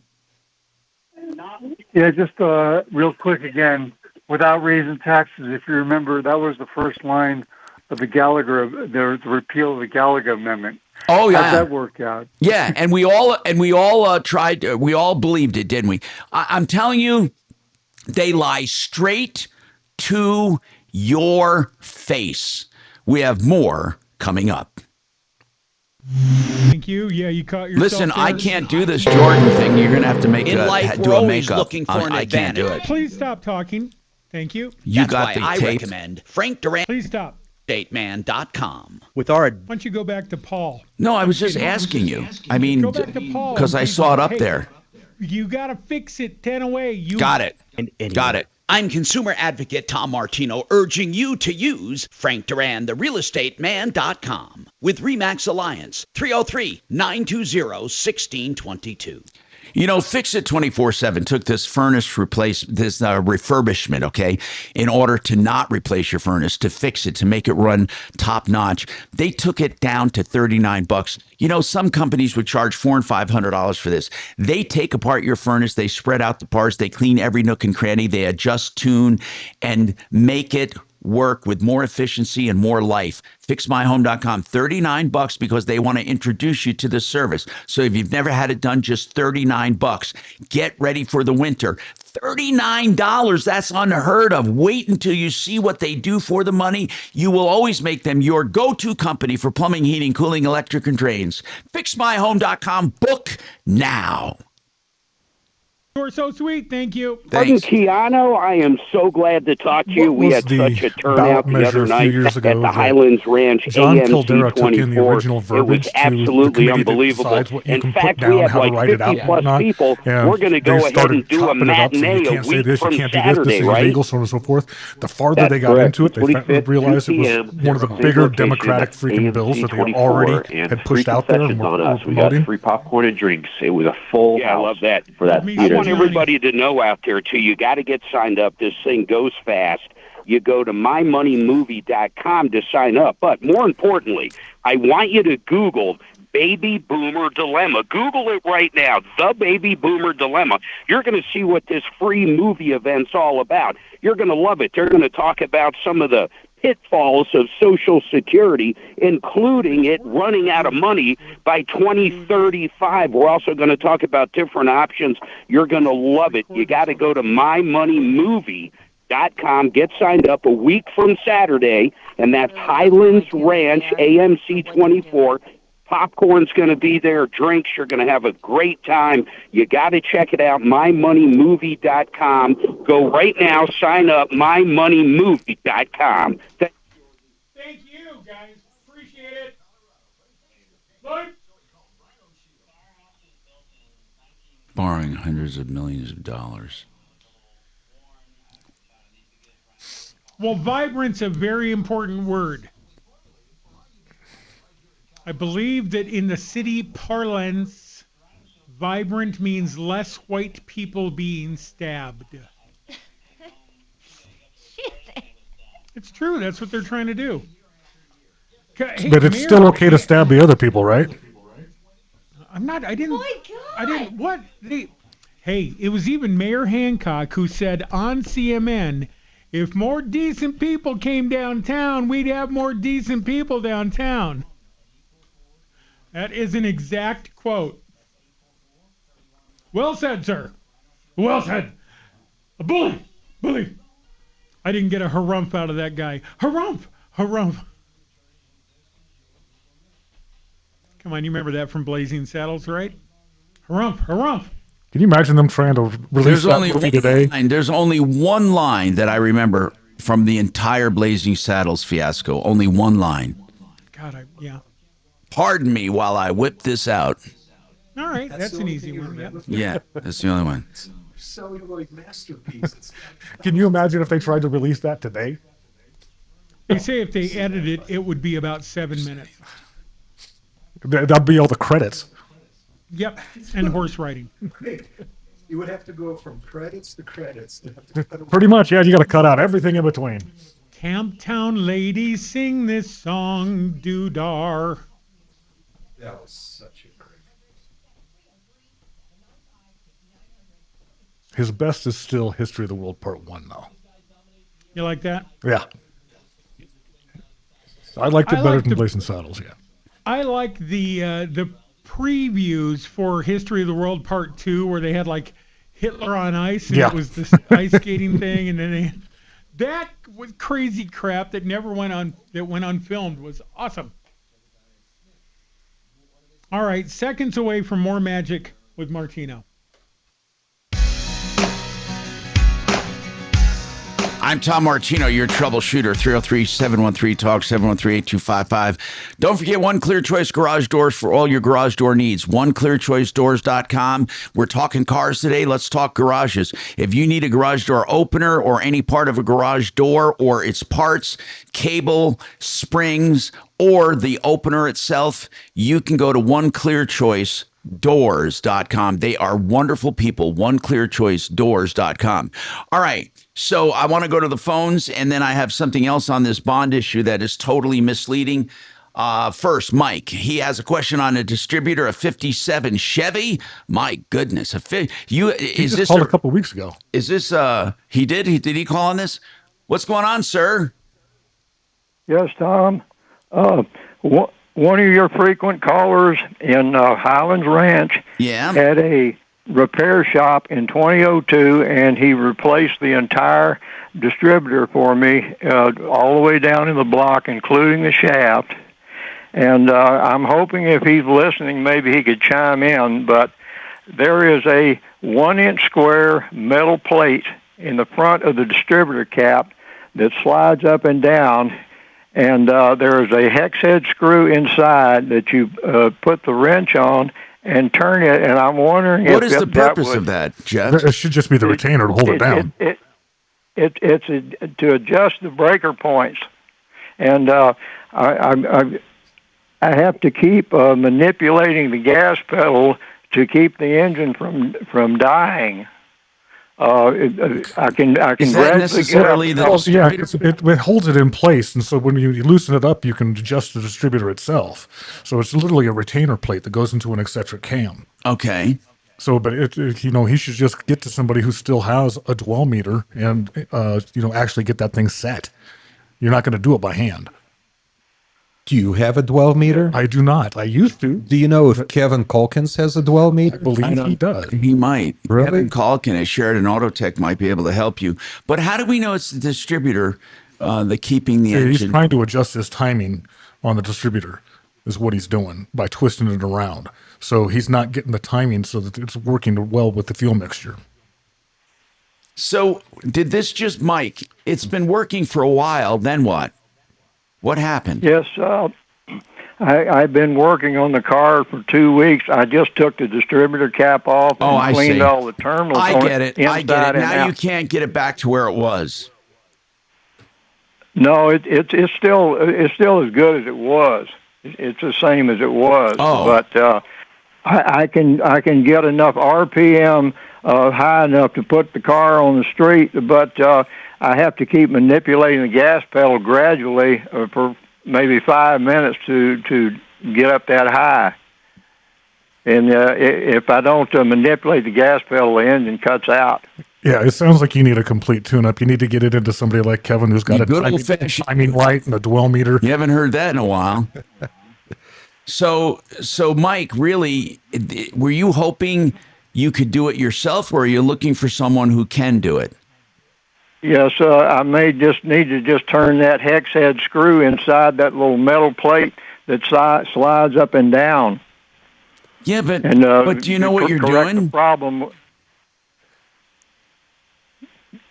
Mike, again? Do you know which way you're going to turn that hex head screw? Do you know exactly what you're doing? I want to be sure I don't turn it the wrong way because the answer to that question would be no. Okay, Mike, I think you'd be miles ahead and dollars ahead. Really, to take it to somebody to have it done, it can't be that much. Just get that damn thing tuned up. What engine is in that 57 Chevy? What do you got? 350 block. A 350. That's a nice engine. It's easily worked on. I would just, if I were you, I would take it to Sheridan Autotech. That's Kevin. Yeah, I still need a mobile mechanic, preferably in West Denver, that could come by and just check the distributor out. Now, what? You can't drive it? Is that the problem right now? You can't. It's not safe to drive the way the engine is cutting out. I got it. I don't know of any mobile mechanics anymore. We used to have some. I don't know of any. I really don't, Mike. Only that. Maybe someone can call in with a recommendation. But it's a mobile mechanic that has to be able to work on distributors. Yeah. In fact, more than half-century old distributors. You're never going to find that person. Well, let's see. Why don't you keep listening, Mike? And if somebody knows, even our YouTube morons on the stream here, if you can recommend a mobile mechanic, man, mobile mechanics are few and far between anymore. I'm telling you, they are truly a rare breed. 303-713-TALK, 713-8255. So I was diving more into the bonds for Denver. So here's what they say. They're technically not imposing new tax, but extending the time you will pay current taxes. So some bonds are set to expire, let's say, in 5 or 10 years, or even 20 years. Mm-hmm. Now, instead of expiring, they will expire. Those bonds will be paid back, but new bonds will take their place. So while they're not going to raise taxes today, they're going to extend the time you are paying. It's like going from a 10-year loan on your house to a 50-year loan on your house. After you already paid off the 10-year loan. That's exactly right. So now they say no new taxes, but they are absolutely new taxes. They're just hoping you're going to forget about it in 10 years when you're not supposed to be paying on bonds anymore, and you have to pay for another 40 years. And then what happens during that time you're paying off these new bonds? Let's say the old bonds get paid off, and now your payment of your repayment period has been extended because of these bonds. What happens when you need more bonds? It's going to have to be stacked on there. So what they're doing is, that I've used this expression a lot lately, kicking the can down the road. They're simply extending the time Denver is in debt. Would you call that no new tax? Of course it's a new tax. It wasn't there before because we knew at the end of a certain time period, Denver would be out of debt. But instead of letting Denver be out of debt, it's extending more debt for more money to the tune of $1.8 billion. See, they're just, I don't know how else to put it. Hey, they're Tom, liars. I have a question. They're liars. Does Tabor prevent them from raising the rates on the current tax? Yes, but they're not doing that. They found a way around it. All they're doing is extending the current debt, and they're calling it. They're saying it's not new. But could you imagine if you owed me $1,000 and you're going to be done paying me at the end of the year, and I said, now guess what? You don't owe me any more money, Doc, but you have to keep paying me for another 5 years. How ludicrous is that to say, I'm not raising what you owe me. You can, but at the end of that $1,000, you keep going for another 5 years. Gary's got a comment. Go ahead, Gary. I'm on the opposition for the Denver bonds, and you're exactly right. Here's a way of thinking about it. Let's say you have a credit card, and your maximum limit on that credit card is $5,000. And let's say you've paid down the debt to $2,500, right? But then you're re-upping the debt back to $5,000, and that's what this deception that's going on. There's Channel 8 reviews the bond issues. It presents both the pros and the cons. Then there are 3 points why we should oppose these Vibrant Denver. One is that they included in there a 5% administrative cost, which is $50 million. Think about how much money that is for administration. $50 million. I know. Secondly, the interest will double the cost from $950 million to $1.8 billion. To $2 trillion. And when they say no taxes no new taxes, there's no increase in the rate, but they're basically re-upping the old debt. That's exactly right. That's right. They're extending the time you owe. That's like, Gary, like I said, if you owed me $1,000 and you're going to be paid up at the end of the year, and I say, oh, Gary, I'm not imposing any more tax on you, but you got to keep paying me for another 5 years. I mean, it's ridiculous. We got to take a break. I'm Tom Martino, 303-713-8255. Don't forget fixmyhome.com. Book now for the Extreme Clean Tune and Check. Fixmyhome.com. Book now. Thank you. This is Denver's Talk Station with Tom Martino now. Dan Kaplan today at 4, 630 KHOW, Denver. Now, Impact Traffic from the Superstar Car Wash Traffic Center. I got a little bit of a tie-up coming into downtown, northbound 25. Ridiculous. It looks like there may be some debris in the highway up past Colfax around 23rd Avenue. It is slow from Broadway, actually pretty sluggish in there. Southbound, a little busy also. What did we do with that Other 18 270, maybe Jeep a little bit Wrangler? of traffic. Penya's running a little heavy coming out of the airport. Nothing, And you for gave up motorists on that may be heading north, coming up out of Longmont, we've had a Oh, crash that's the one where they Highway have 66, left lane on that. They're moving it to the shoulder, that's but the looking one. at about a That's the one where 2-mile you get a backup. transmission With failure traffic, I'm after Jonathan the Steele. battery in it. This report is sponsored by Our American Stories. This is Lee Habib, host of Our American Stories. On our next episode, we'll share the story of the American who rescued the 33 Chilean miners back in 2010. You won't want to miss the next episode of Our American Stories. John Fuller is a personal injury attorney that works very uniquely. He talks to you right up front. You don't have to hire him. You don't have to sign up. If you have questions, and you do, after an injury accident for you and your passengers, you need to ask those questions and you need to get legal advice. John Fuller will do that. Then, and only after you're completely satisfied, if you want to hire him, you'll get his actual cell phone number and he'll work on a percentage fee basis closely with you. That's John Fuller's attention to detail. And I tell you, this is the kind of attention no one else gives. 303-597-4500. 303-597-4500. Very nice. Thank you. Tom, I do have a car day story that. Okay, good. That Jeff was going to get a huge kick out number of. 2. Well, now you've raised my expectations, so it better be good. It's going to be very If good. it disappoints me, I guarantee you will not have expected this one. You're good. guaranteeing it. I totally guarantee it. And what do I get if you're wrong? All the pizza you want to eat every time I see you. For eternity. For eternity. I'm going to try smoking a pizza this weekend. Oh, I've done that. Hello, Tom It is Martino so damn good. What I do is I put a couple of pieces of sacrificial bacon below it, and the bacon actually ends up burning up. But that bacon smoke permeates the pizza. It's worth losing the bacon. I don't know. That almost sounds sacrilegious.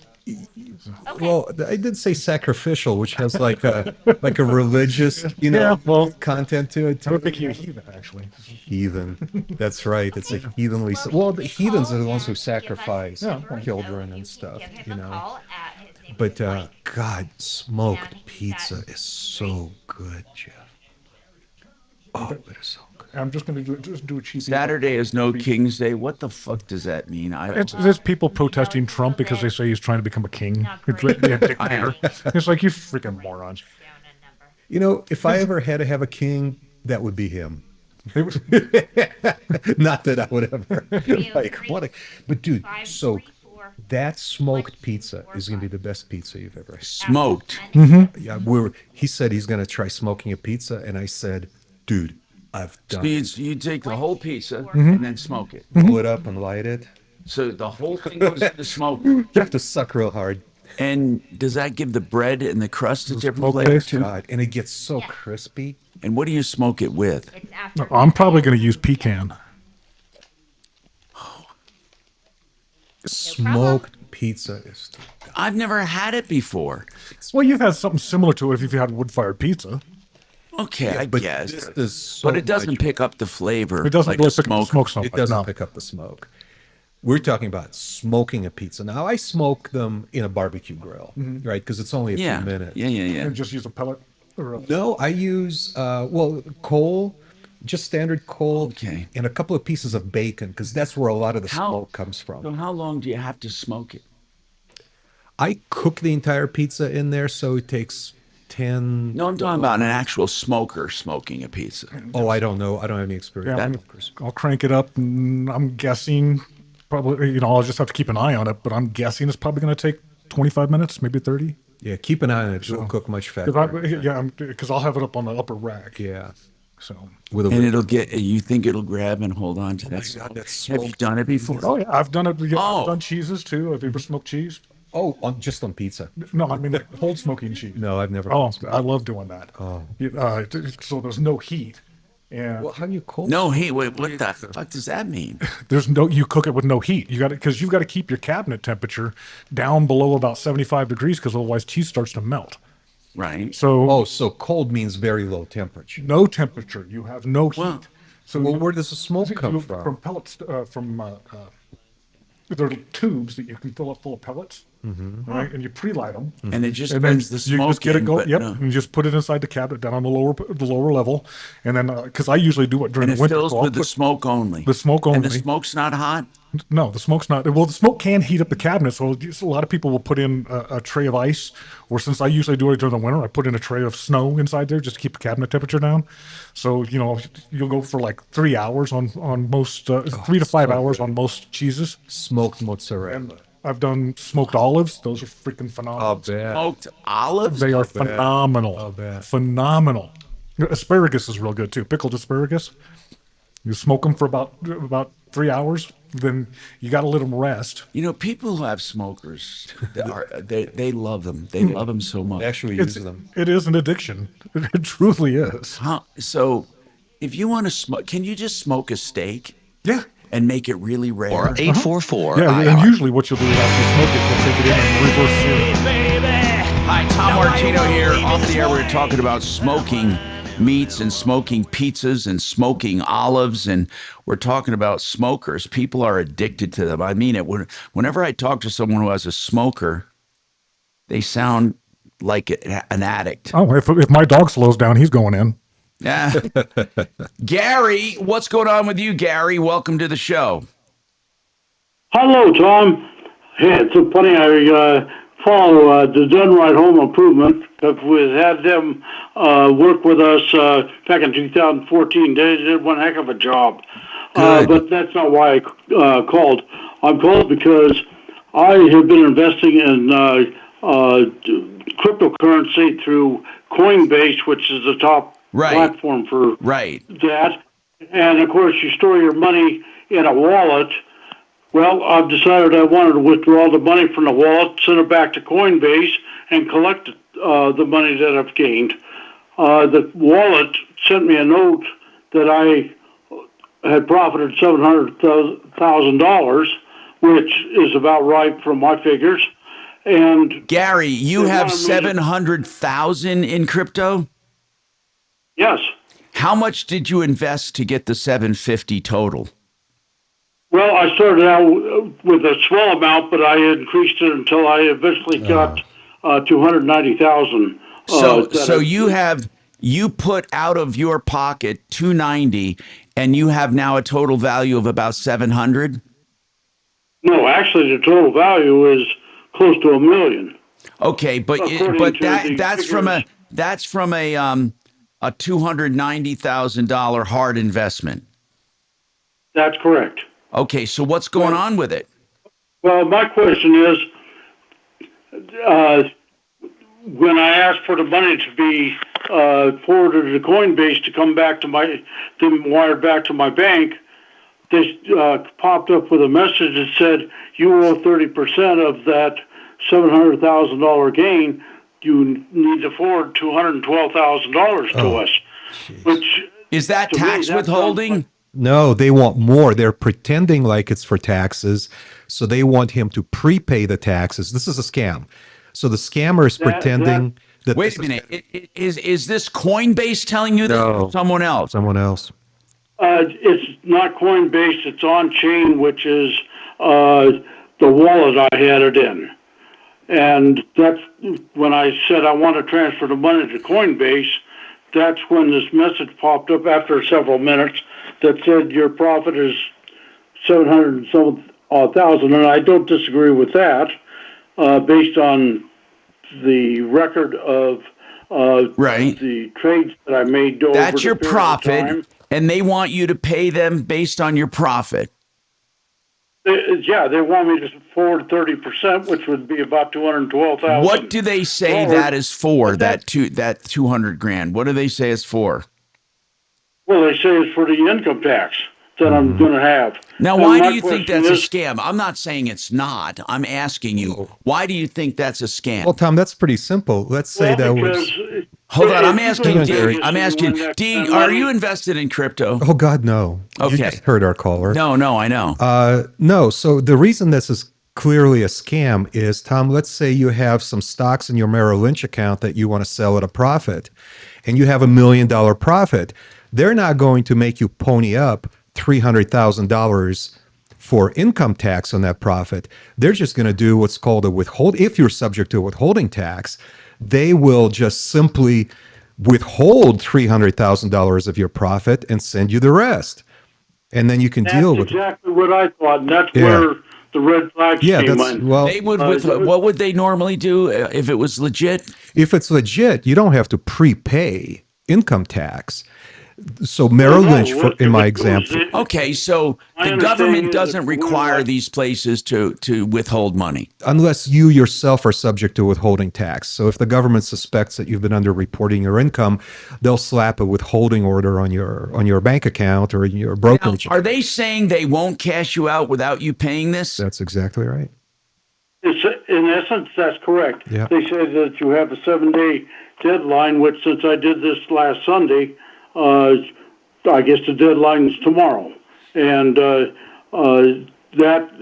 like I said, when I heard that, I thought, that's strange because from everything I've ever heard, if you win at casino in Vegas or someplace like that, before they give you the cash winnings, they withhold the money for the IRS from your winnings. They don't make you say, okay, you won $200,000 or whatever the case may be.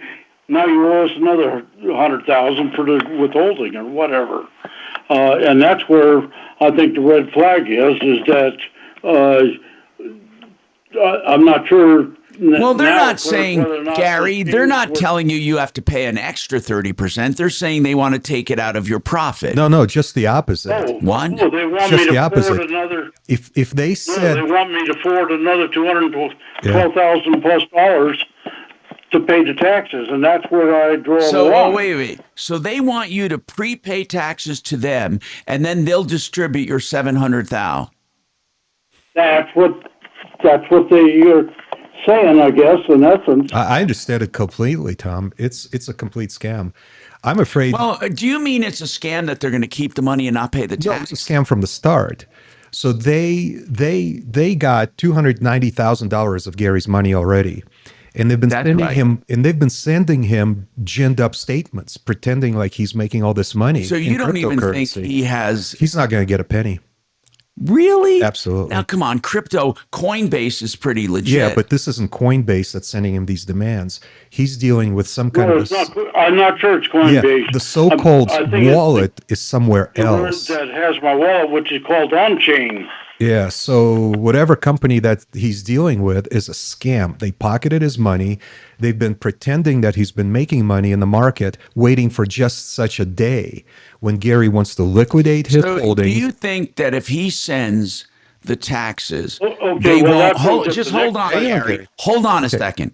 Do you think if he sends the taxes to this wallet, they will not forward any money to him at all?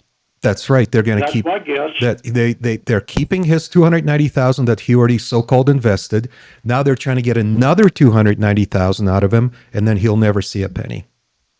Exactly. So then why do? Okay, here's what I want to know. With crypto investing, I've always said this.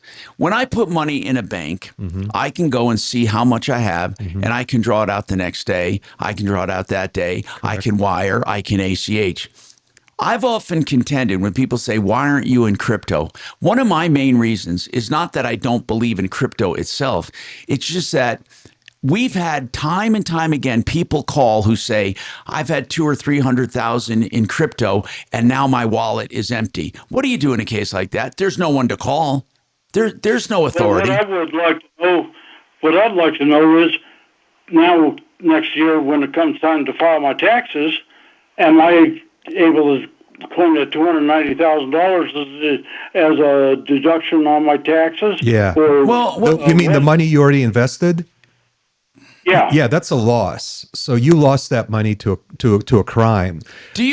How do you know they're a crime? How do you know they stole his money? I mean, not all crypto wallets are thieves. No, but if they were legitimate, they would liquidate his holdings and withhold his income tax from his profit. Exactly. Okay. Instead, what they're trying to they would withhold it in his account for taxes, earmarked, and then they would file with IRS. But now they want him to pay it. Yeah, I get it. I get what you're saying. It's not a single legitimate investment that makes you do that. This is the danger of crypto, is that people don't know what they're doing. Absolutely, Gary. Are you a wealthy man? Is this $290,000 going to affect your? We got more. Hold on. That's the problem. Now, impact traffic. I got a little bit of a tie-up coming into downtown, northbound 25. It looks like there may be some debris in the highway up past Colfax around 23rd Avenue. It is slow from Broadway, actually pretty sluggish in there. Southbound, a little busy also. Other than that, 270, maybe a little bit of traffic. Kenyon's running a little heavy coming out of the airport. For motorists that may be heading north, coming up out of Longmont, we've had a crash that's approaching Highway 66. Left lane on that. They're moving it to the shoulder, but we're looking at about a 2-mile backup. With traffic, I'm Jonathan Steele. This report is sponsored by Our American Stories. This is Lee Habib, host of Our American Stories. On our next episode, much more trustworthy to slip $1 in a G-string, right? This sucks, man. I hope Gary. Jedediah Smith. Want to miss the next episode of Our American Stories? Excel Roofing. Let them light up your life right now. And I'm talking about with holiday lights or birthday lights or game day lights, however you want to use the lights, they're permanent on your home, and they are so much cheaper than everything else on the market. These guys are doing a great job. Let Excel Roofing give you a bid. It'll be completely online. They have software to do it. And if you love it, get it done quickly. excelroofing.com. Millions of combinations of colors that dance or stay still or strobe effects, whatever you want, you can get controlled by your smartphone. Excel, E-X-C-E-L as in excellent. excelroofing.com. Thank you.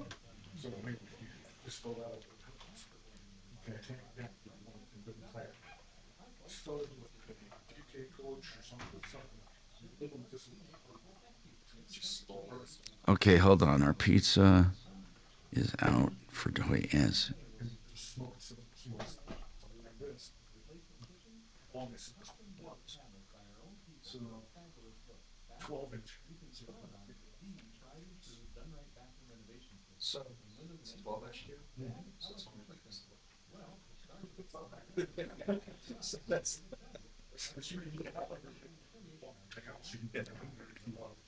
That's a really good idea. That's what I use for this. Because you can also just get chunk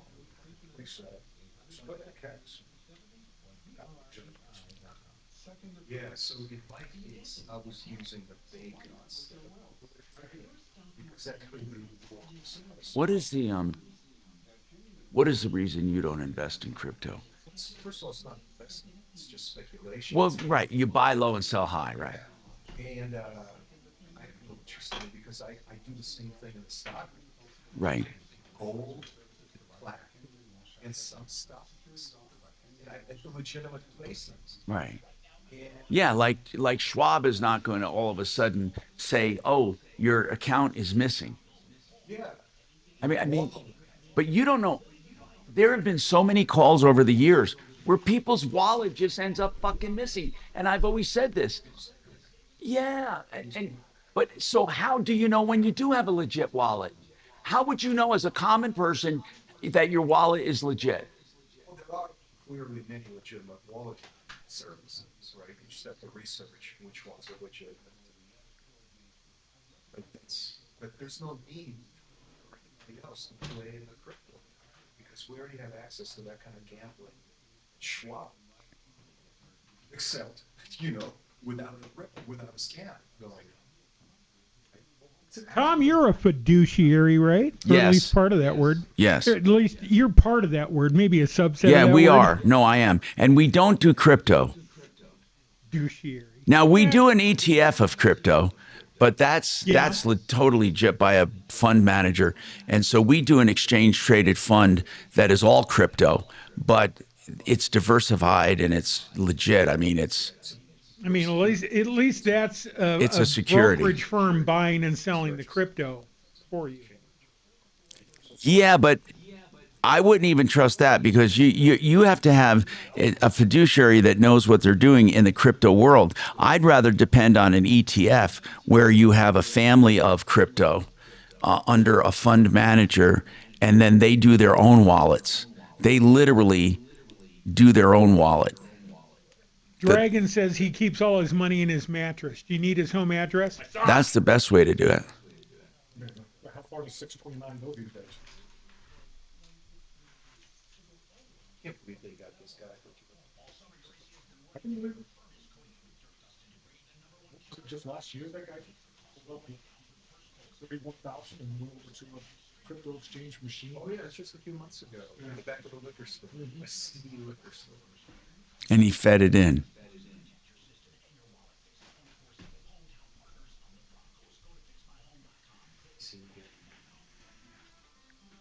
What did he think he was doing at that time? I forget. You cleared him off of there, right? Oh, he was avoiding fraud.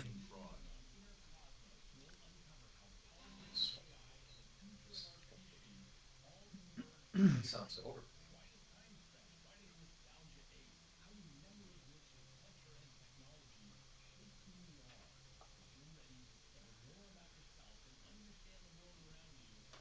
free iHeartRadio app. Search Inner Cosmos and listen now.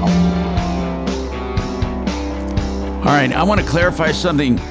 You know, crypto in and of itself is a commodity. It is. It's a currency. But most people, I contend, don't know how to deal with it. They don't know how to buy it. They don't know how to sell it. And they don't know how to keep it. That's the main problem. What we have done at Wave 8 Wealth Management, we have ETFs that are crypto-based. ETFs are exchange-traded funds, highly regulated by authorities, and they have fund managers who then go out and deal in crypto for the ETF, for the exchange-traded funds. And then they make money through the fund itself. But for an individual to go out right now and invest, how would you know? Call me and let me know. How would you know you have the right wallet and that they're not a bunch of crooks and that your money actually went to purchase crypto? How would you, as an individual, know? Not hyperbole, but how would you actually know? I'm Tom Martino. We have this and more coming up on the Troubleshooter Show. Awesome.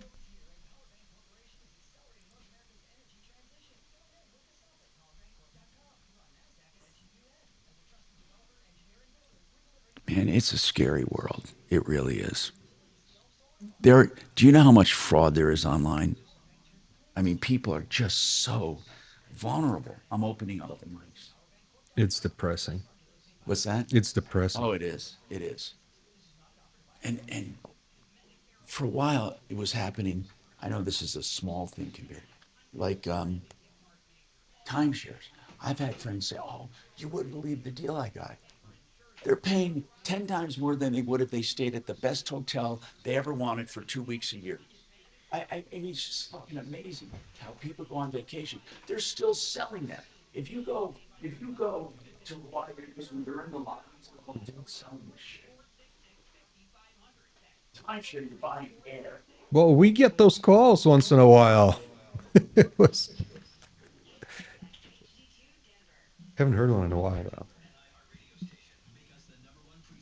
So maybe drop some extra cheese on top of that pizza. Okay. Maybe I'll try some of the cheese I already smoked. Put that on top of the pizza. It would be great. I mean, it would be seriously smoked then, right? But I think I would drop a bunch of extra cheese and some sun-dried tomatoes on top. And God, that's going to be fantastic. The one thing that really stood out on my smoked pizzas was the crust became so crispy without burning. Mm-hmm. But it was literally like crunch, crunch, crunch, crunch. It was such a satisfying crust to eat. And what happens is once you get that crust, once you get that crust so crunchy, it gets permeated with the fat that comes out of the cheese and the sausage and everything else. And it becomes the most delicious, fried, crunchy crust with that smoke flavor. So during hunting season, I'm going to try over-the-top chili. What's over-the-top chili? So you put all your chili ingredients together, less the meat. Mm-hmm. And you put the chili inside the smoker, put the meat above it. Oh, so it drips? So it drips into it. Oh, my God, that's great. We'll smoke for several hours till the meat's cooked. Then you crumble it up and mix it in, and then smoke it for about a minute. Oh, God. Well, why during hunting season? You should just do that all year round, like at least twice a week. I'll have time. Oh, shit. Oh, God, that's awesome. Cut out a couple hours early before, let the guys finish the afternoon hunt, and go get some chili ready for everybody. Oh, that sounds so delicious. God, well, now I can't wait for my late lunch. So one of my friends and I tried to get in there for their Friday pork chop special for lunch. So we got there at 11 a.m. Just for both of us. This is our first time at this place. And we thought, great, we'll just miss the lunch rush.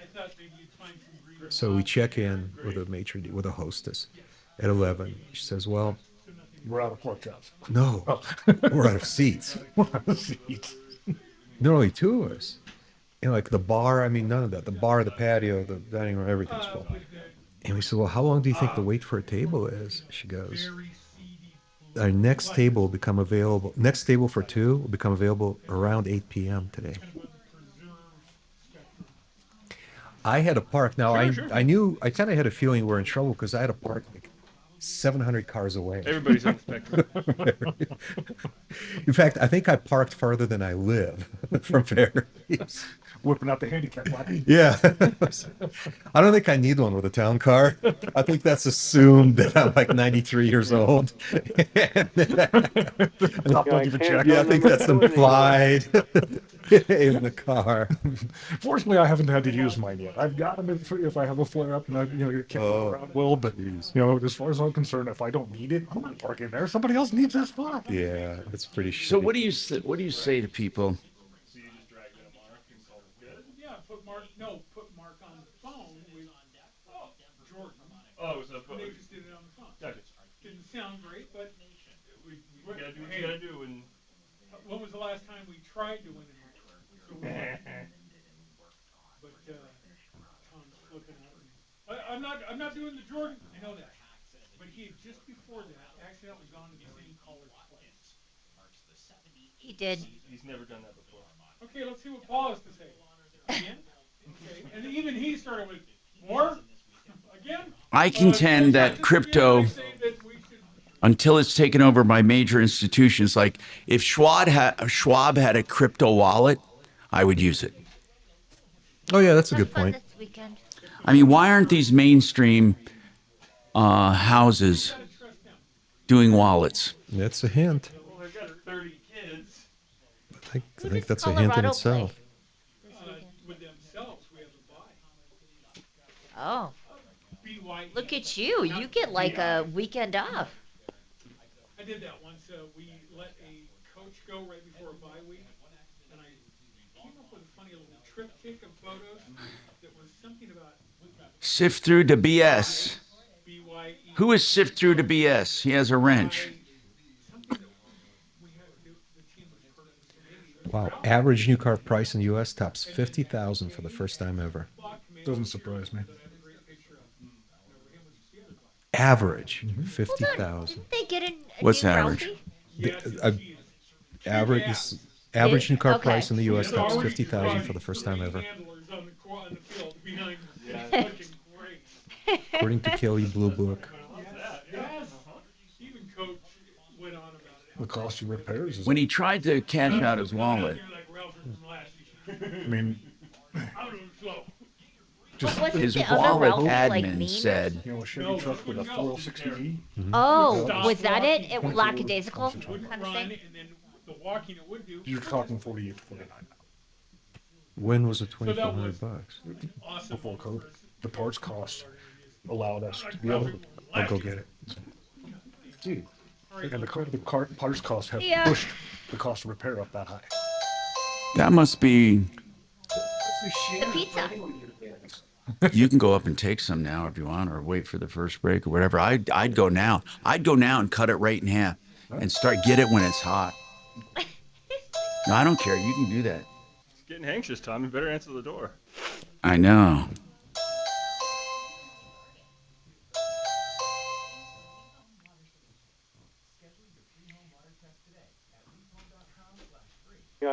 Who is Ace Frehley? Guitar player for Kiss. First Kiss, yeah. Oh, he died? Yes. Well, they pulled the plug. He got injured. Oh, shit, that's sad. He fell like a week or so ago. Yeah, he had a brain bleed. Oh, that's terrible.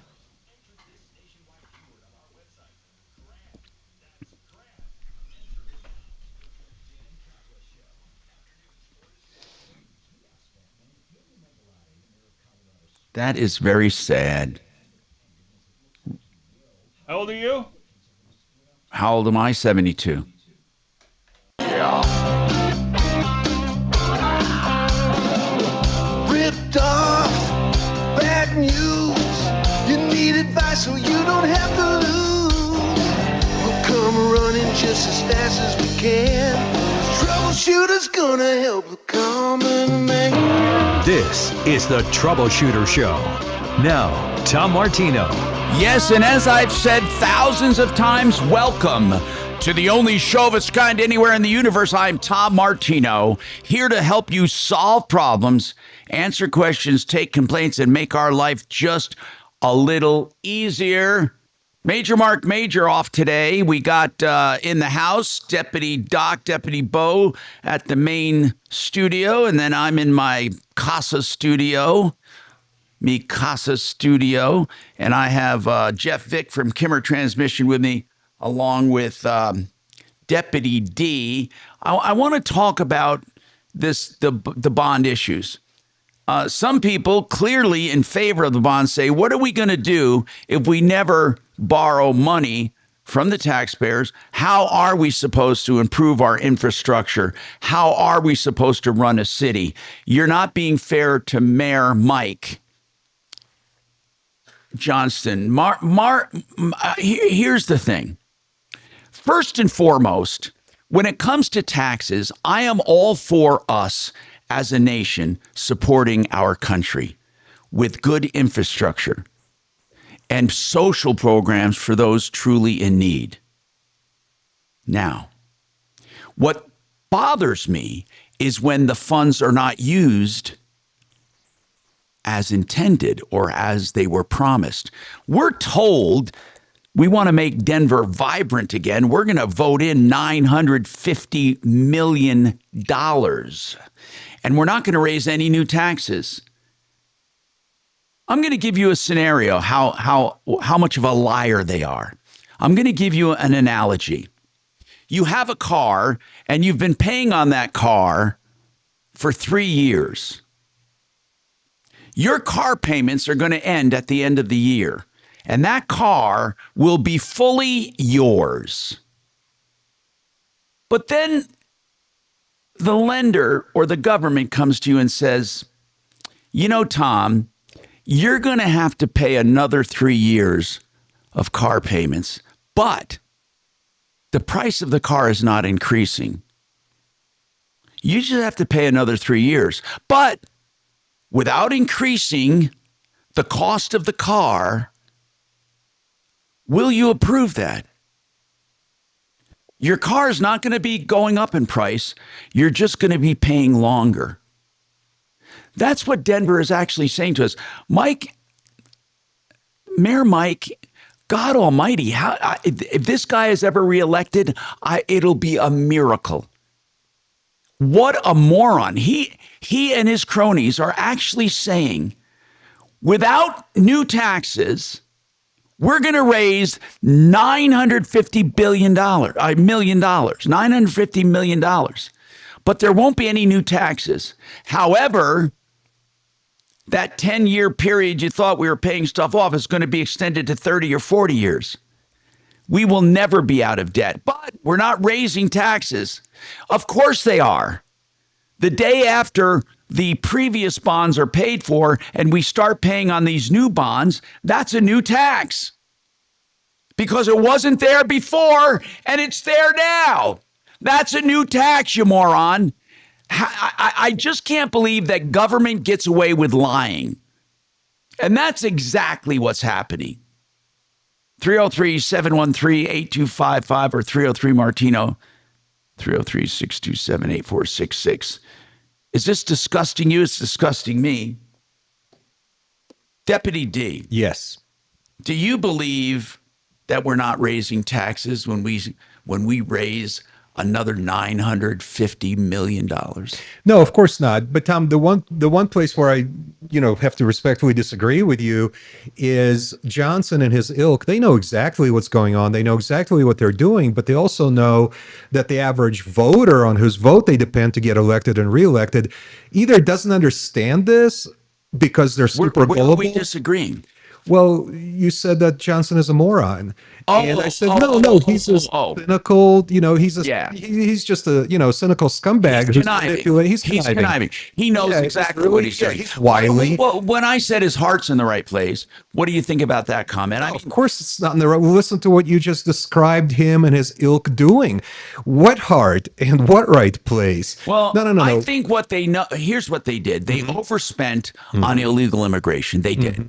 I mean, it all comes down to that. They overspent taking care of people. And he was the one that was going to be in the street defying ICE because he wants people to come to Denver.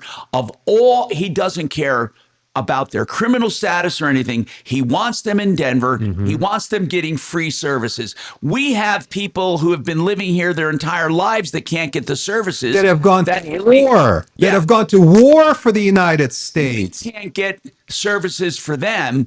And we've laid off hundreds of them.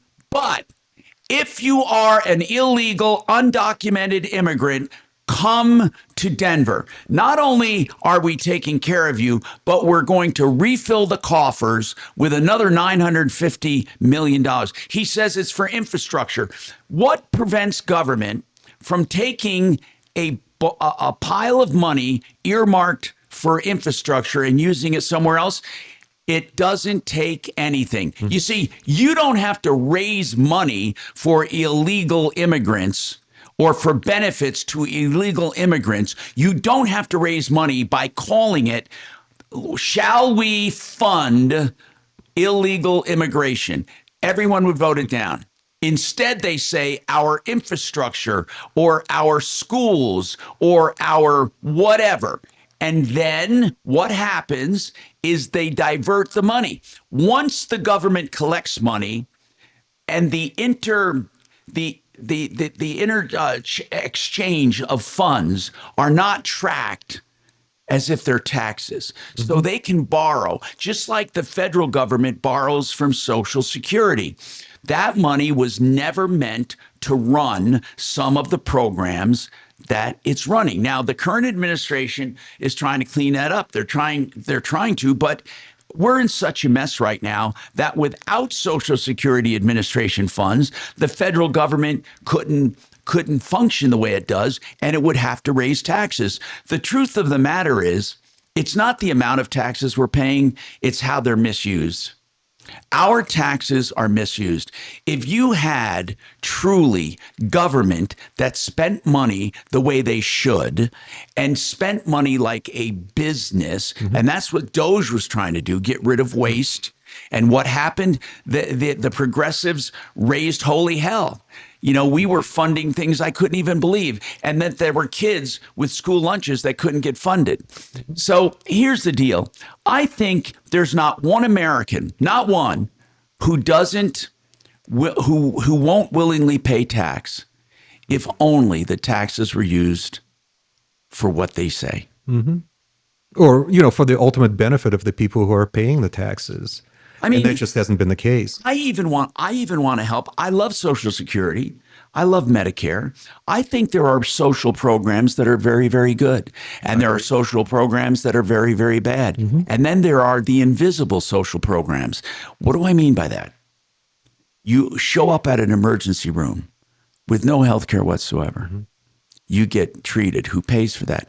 Eventually, everything is on the shoulders of those who produce. It just comes down to that. You produce, and those who don't produce get the same benefits. Okay?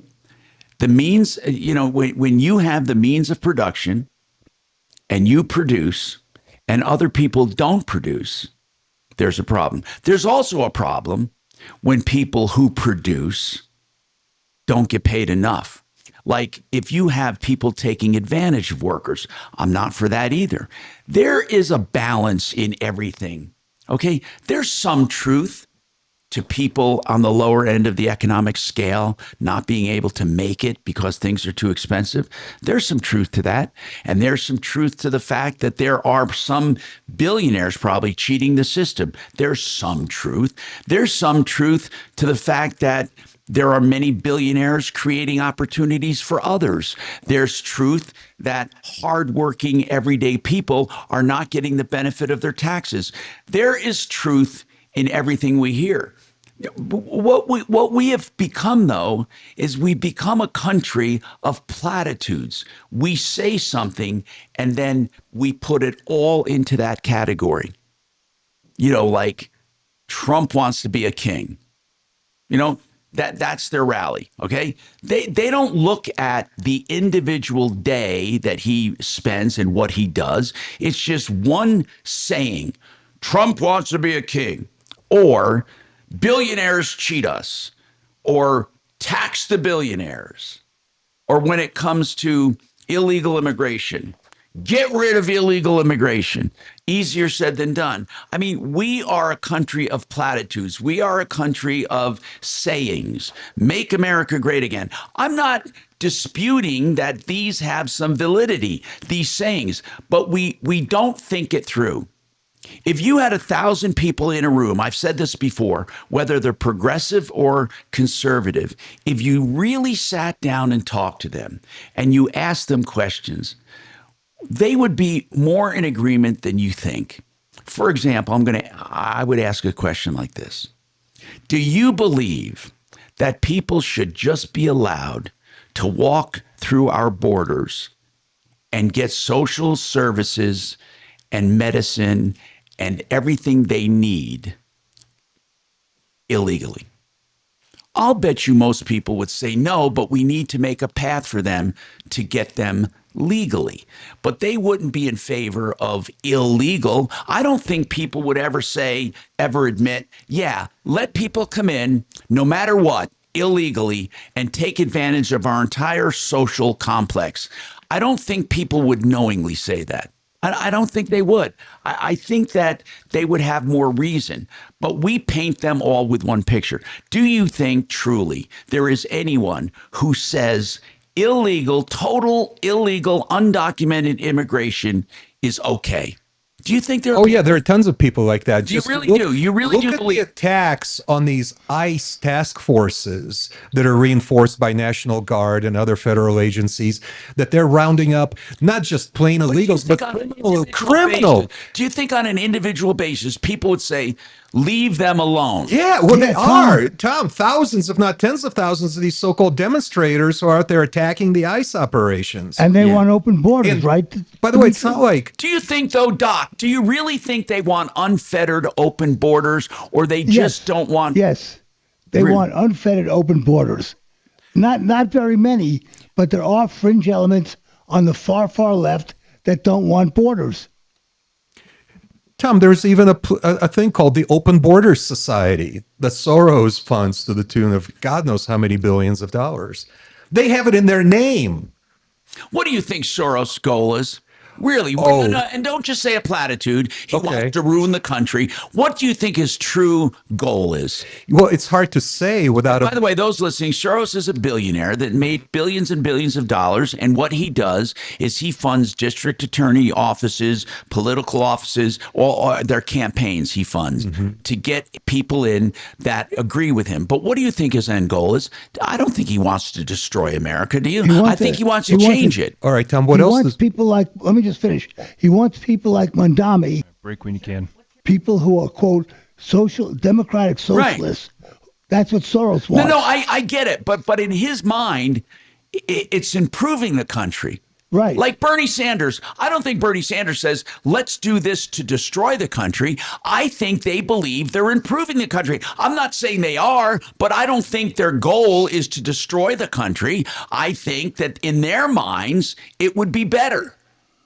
I think Bernie is patriotic. I got to take a break. I think they're patriotic. They're all patriotic in their perception of what America should be. I don't think any one of them just wants to see it cease to exist as a country.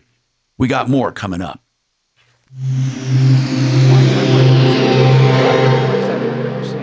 I'm not saying that they're doing good things. I'm saying in their minds, it's an improvement. In their minds, it's an improvement. They're not saying, I want to fucking destroy America. They're saying, I want to make America the way I want to make it. No, I think they might be saying in their minds, I want to destroy America as it is. That's exactly what I just said. Right. And restructure it, but not do away with America. Well, that's Obama. They fundamentally change America. They don't want America taken over by another country. I don't hear return audio. You shouldn't. Oh, okay. Sorry. When do I have to do it? Oh, no breaks. Thank you, sir. Thank you. How much time do I have? 5. Wow. That was really good, Tom. Thank you. Oh, you're not done. You already sucked it down. It's been like 20 minutes. Yeah, it's been a while. It's been a while.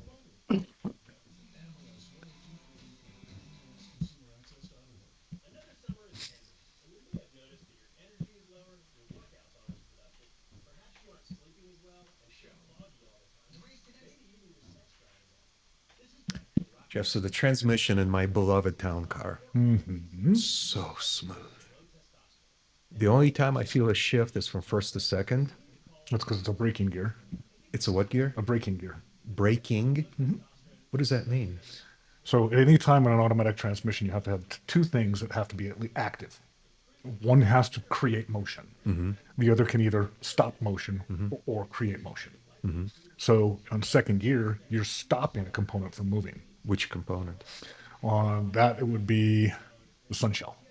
Oh, okay, but not another gear. So right. Okay. Well, because you have a simple Simpson gear set inside there. So you have an input ring gear, an input sun gear, and an input planetary. And then in reverse, you have reaction ring gear, reaction sun gear, so on and so forth. Wow. So by changing which ones are moving, you create gear ratios. Right. Totally makes sense. Okay. That part makes sense. So we actually stop motion on the sun gear in order to create second gear. So first gear, you've got the forward clutches applied, and then you have a one-way clutch, okay, which is also a braking gear, but you obviously are taking off from the stop. So it'll allow the gear to turn in one direction, not the opposite. So when you go to take off, it will stop that gear. Is that to keep the car from rolling back? Nope. Okay. Nope. So, I mean, in order to keep the car from rolling back, a lot of that has to do with the torque converter and whether or not the engine's actually producing enough power. Okay. We get, people all the time, oh, it used to hold itself on a hill. Well, guess what? What? It doesn't always say that way. Right. So, so I'm supposed to feel first to second. Yeah, I mean, you can feel second to third and third to fourth. I mean, usually when we build them, we end up crisping up the shifts a bit. For the longevity purposes. Oh, really? Good morning, Tom Martino Show. Well, I'm telling you, man, I can't feel any. Good. How are you? Assuming I accelerate normally, then I can't feel it. So, it is the smoothest car I've ever been in. I can't hear the engine running. I can't feel the transmission shifting. No, I've never had this experience before, but sometimes on the freeway, I look down and I'm like, 88 miles an hour. Like, whoa, hold on. Oops. Because I'm always the guy in the right lane. Well, and plus, you're in a bigger car, so it feels like you're going slower. Yeah. So, if you're inside, a little Toyota Corolla, you're doing the same speed, it feels like you're going faster. Would you like to ask Plus, Tom you get all about that him? sensory input from the rattling and the winds. Would you like his endorsement? That car is such a pleasure to drive. It's got speed-sensitive steering. So when I'm pulling out a parking spot, I can steer it with my pinky if I want to. And sometimes I do. A little getting back to the posh thing. Yeah. Oh my God, that thing is just so luxurious. And No, and it's a big, all heavy used car. Them. Everybody on the referral list And has all been, it feels all that the way. Here's it again. 07. Pound car signature. Were you looking for that car specifically? For years. Really? For years. That is so odd. Well, there's other, it's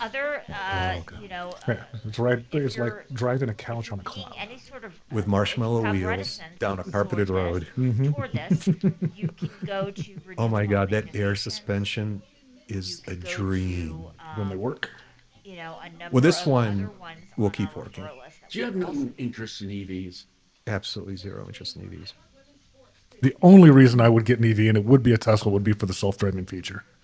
Other than that, I would have zero interest in them. Zero interest. You ought to drive my town car, Jeff. Yes. I've driven them. Oh, yeah. Oh, yeah. Okay. I used to have a Pontiac Catalina when I was a kid. Big, giant. Wow. Like, I inherited it from my mother. Tom and Mark and all of I remember us the name. use their Pontiac Catalina. services, I think you should 63, I think it was. 60. No, wait. Could have been a 63. 60. It was also known as the SS Britannica. What? No, I would have only been 10. And now I know why it sounded so familiar. What color was yours? It was a 63. It was gold. Was it a 2 or a 4 door? We affirm on everyone on 4-door. InWealth.com. Hi, Tom Martino here, 303-713-TALK, 713-8255. Among other things, I've been commenting on the elections and the ballot initiatives for no new taxes, but they're going to borrow a total of $950 million from taxpayers, but there will be no increased taxes at all.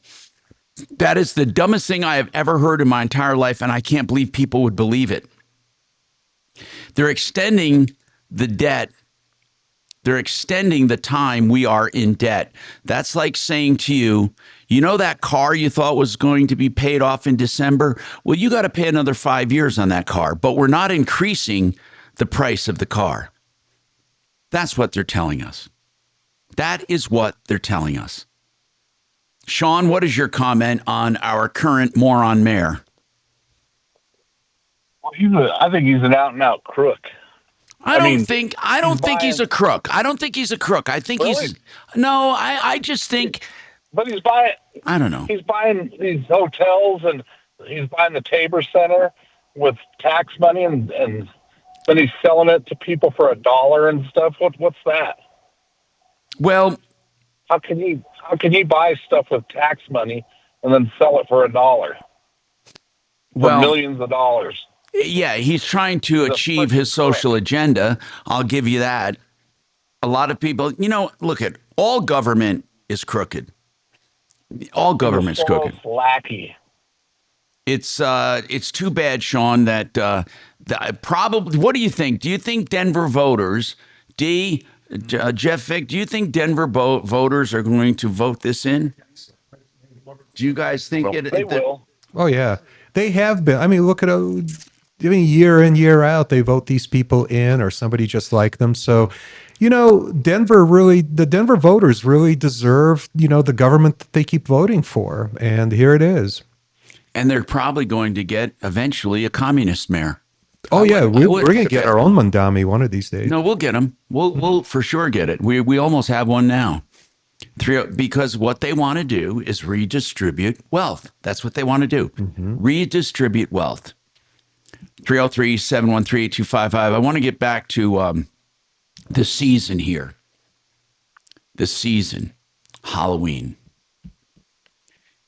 Now, you would think people would use common sense with Halloween costumes, but there are some social faux pas. Ooh. Believe it or not, there is a Halloween costume. Mm-hmm. It's the number one social faux pas. I can't even believe I'm saying it, but I'm reading it. It's based on a survey, and there's a picture of it. A Holocaust victim. No. I swear to you, believe it or not, there are costumes, either do-it-yourself or store-bought items that are being put together to be a Holocaust victim or prisoner of war.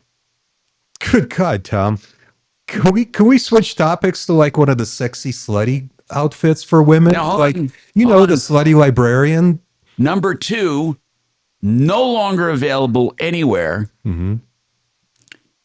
And even on some of the face paint they sell, they say not to be, listen to this, as if they can control it. So they have colors that you buy, face painting colors. They come in black, white, red, blue, yellow, all these colors. On the black one, it says, you ready? Yeah. Not to be used for blackface. Why are you laughing? I don't know, Tom. That was an involuntary reaction. Not to be used for blackface. As if anybody nowadays would do that. Mm-hmm. Do you truly believe there's anyone anywhere that would wear blackface after all the stuff that has been through blackface? And, you know, I mean, your girlfriend lost her job because she made a comment about blackface. And the comment she made, I thought was totally misunderstood. But what's her name again? You love her. Is it? Which one? Megan. Megan Kelly? Yeah. Megan Kelly? That's how she lost her job. What she said was, you know, they were having a discussion about blackface.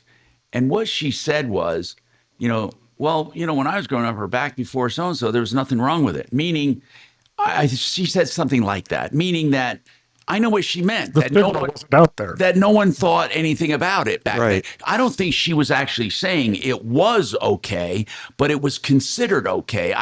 You got to look that up, because truly, they totally misunderstood what she was saying. Okay, another no more. Like men used to dress up like women. Mm-hmm. No more. No more. That's for the other 364 days of the year. Or women dressing up like men. It is not. I'm talking about, unless you're trans anyway, but transphobic costumes are out. It's no longer considered cool if you're a straight white male to dress up like a woman. Or if you're a straight white female to dress up like a male. So what happens if you do? What's the consequence? Well, it depends on what crowd you're in, obviously. Exactly. They're just talking about the cultural norms and what people are on the lookout for. Do you see what number 4 is? You should not dress up like anything to mimic the COVID-19 virus. Why not? Because there were virus costumes out there. Yeah, what's wrong with that? I was going to go with How is that? Because my grandmother died, T. Oh God. You're not supposed to dress like a COVID-19 virus particle. But can you dress like some other kind of a germ? You know what? And then just explain to people what germ you are, or wear, name tag, not. Well, you imagine not the if China someone virus came to a party as cancer? I mean, think about how crazy costumes can get. I'm just telling you what I'm going to read some more of these. These come right out of Good Housekeeping, by the way. This is Good Housekeeping magazine. Some good advice. Trying to keep us socially correct. Or politically correct, as you would say it. By the way, it is Car Day. If you have any car questions, problems, complaints, give us a call, 303-713-TALK, 713-8255. K&H Home Solutions has lifetime solutions for you. Sidings that last a lifetime. They have roofing, siding, gutters, doors, and painting, khwindows.com.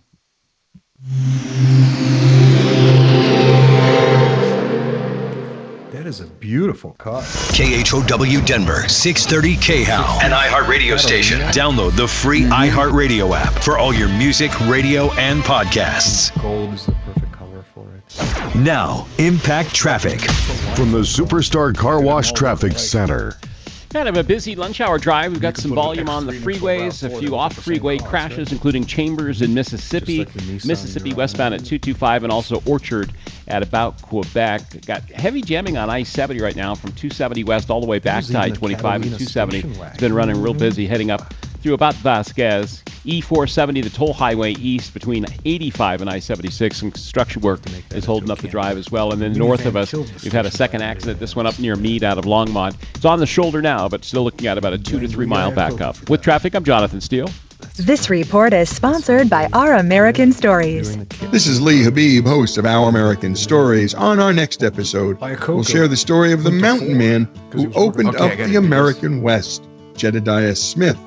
You won't want to miss the next episode of Our American Stories. If you're looking for a bath, how about Discount Bath? Yes, they're joining the Martino Lowest Price Club. They will get you the best price for a bathroom remodel. DiscountBath.com. That's right, the best value and price anywhere. And all you have to do is put them to the test. First of all, go to discountbath.com and get an upload link. That's where you can send your video of your project. So take your cam and your smartphone, walk into a bathroom, say, I want to move this here, I want to do this, I want to do that, or an unfinished area in the basement where it's roughed in. Whatever you want, put on a video. They'll give you a price without coming to your home. They may want to talk to you. You can call them as well, 720-979-2322, discountbath.com for the best prices for bathrooms. You don't normally hear those words put together, but here you do, only at discountbath.com.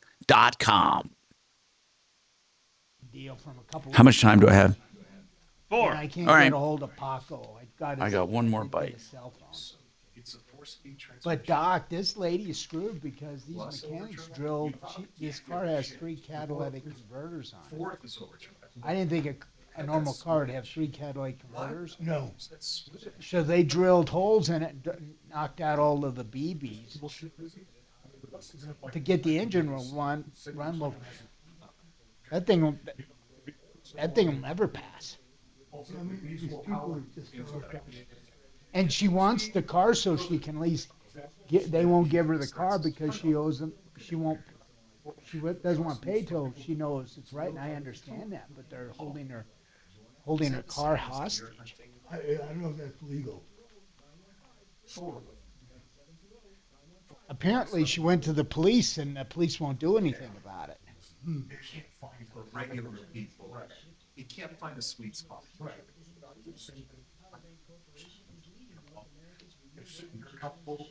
I think she should call the police again. They're holding her car for hostage. Well, yeah, they won't let her have the car till she pays $1,000. Now, $1,000 for an engine replacement—that's a dirty dog. I don't think they She needs to get the police. I don't think you can hold that. I find it. We should ask our attorney. We still have time. We have an hour and a half. Ask. I will. Should I go in there? I'll talk. Yeah, and ask Tom if it's legal to do that, and can we get one of our attorneys to tell us whether or not it's legal? Yeah. Okay, that's good. Yeah, I'm very conscious of RPMs to the extent that I've noticed. It is such an underutilized motor. It actually runs at 400 RPM than my 400, which itself is the most understressed motor I've ever encountered. So at 65, my 400 cruises at 2,000. This one cruises below 2,000. 65. It's freaking unbelievable. So I forgot the number. Dude, it's the same gear ratio that was used in the police interceptor package. 3 something. That's 360. Something like 357. I think I should get this Maria to call back into the show, Doc. No, find out about that first. All right. Okay. And the dual stainless exhaust.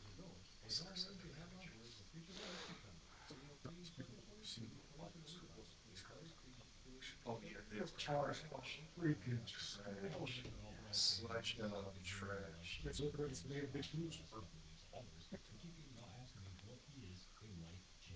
So,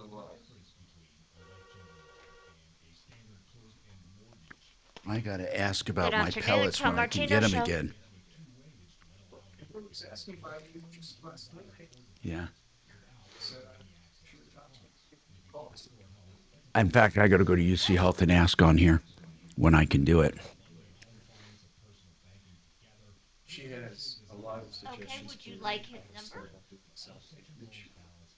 Certain treatments.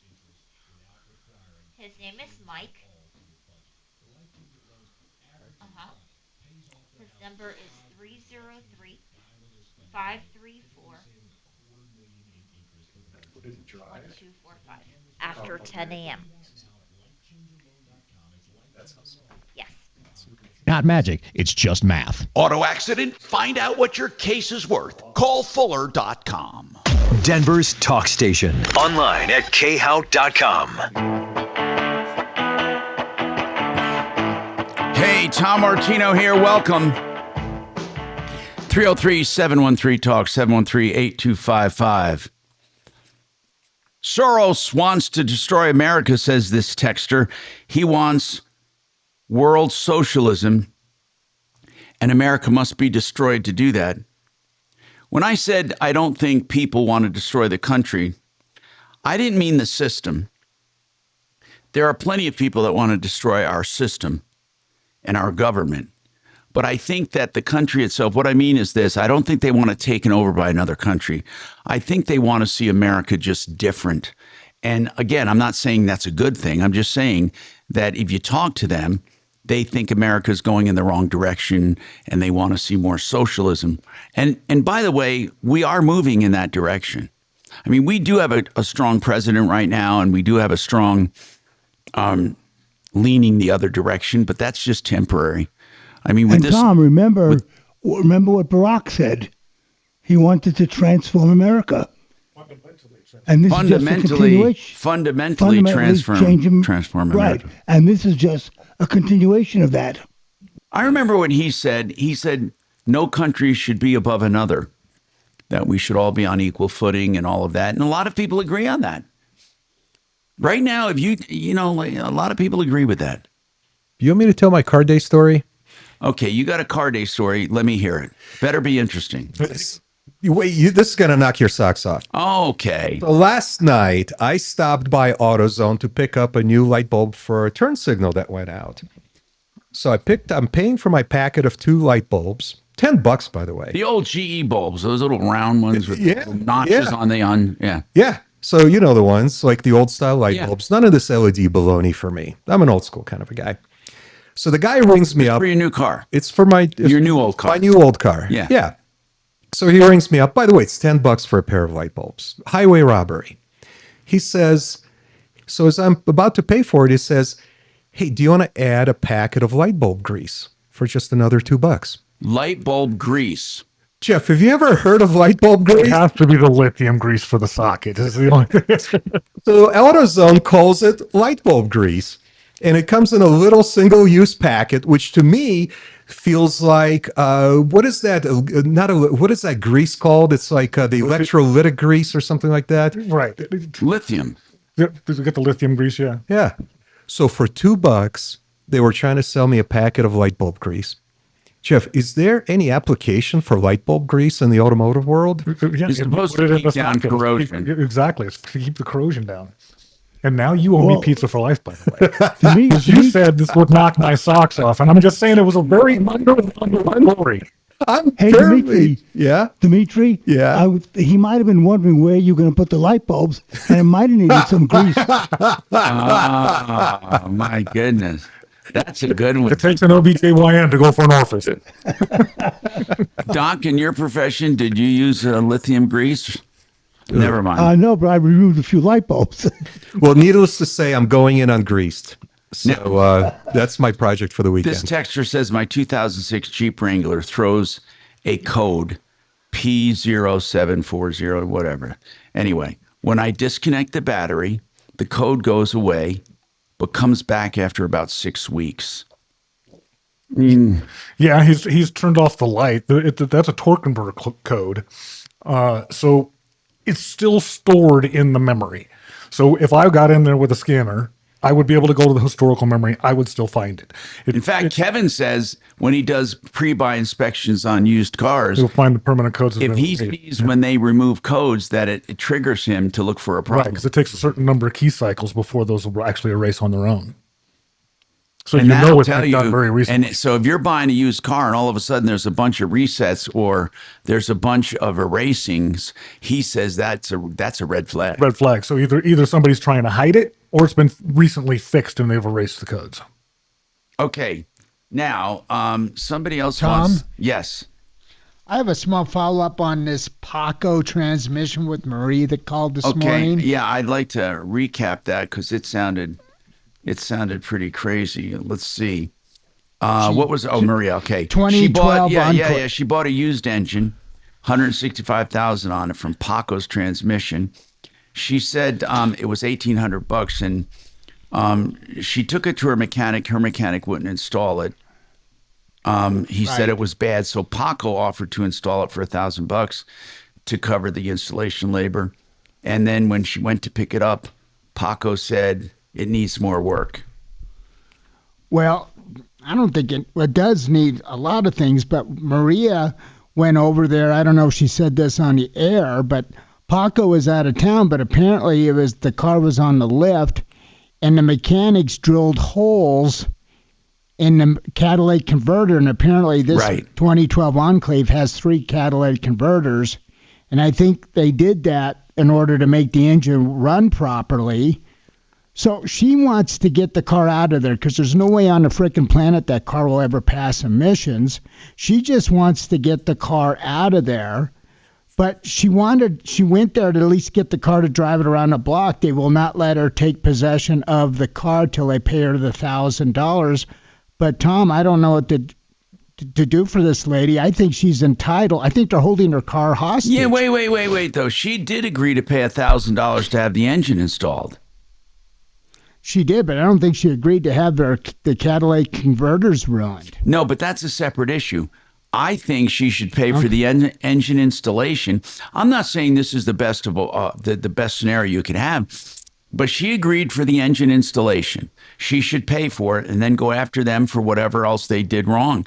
I mean, why did they? Did you ask them why they drilled holes in the catalytic converter? I called over there 3 times. They spoke broken English, and he just said, we're working on it. Yeah, the reason that was what? Okay, Jeff. The reason they drilled holes in it is because it was plugged up. And so they're trying to release the pressure, the back pressure. So with that back pressure, that engine's not going to want to run worth a darn. So they're trying to release. If it was plugged up, she probably needed one anyway. She probably needed one anyway. Depending on what the original failure of the original engine was, that may have caused the cats to fail, or she could have had bad cats that ran it long enough that she caused the engine to fail. Could have been one or the other. It could have been fine. Who knows? It could have been just the cat. Could have been.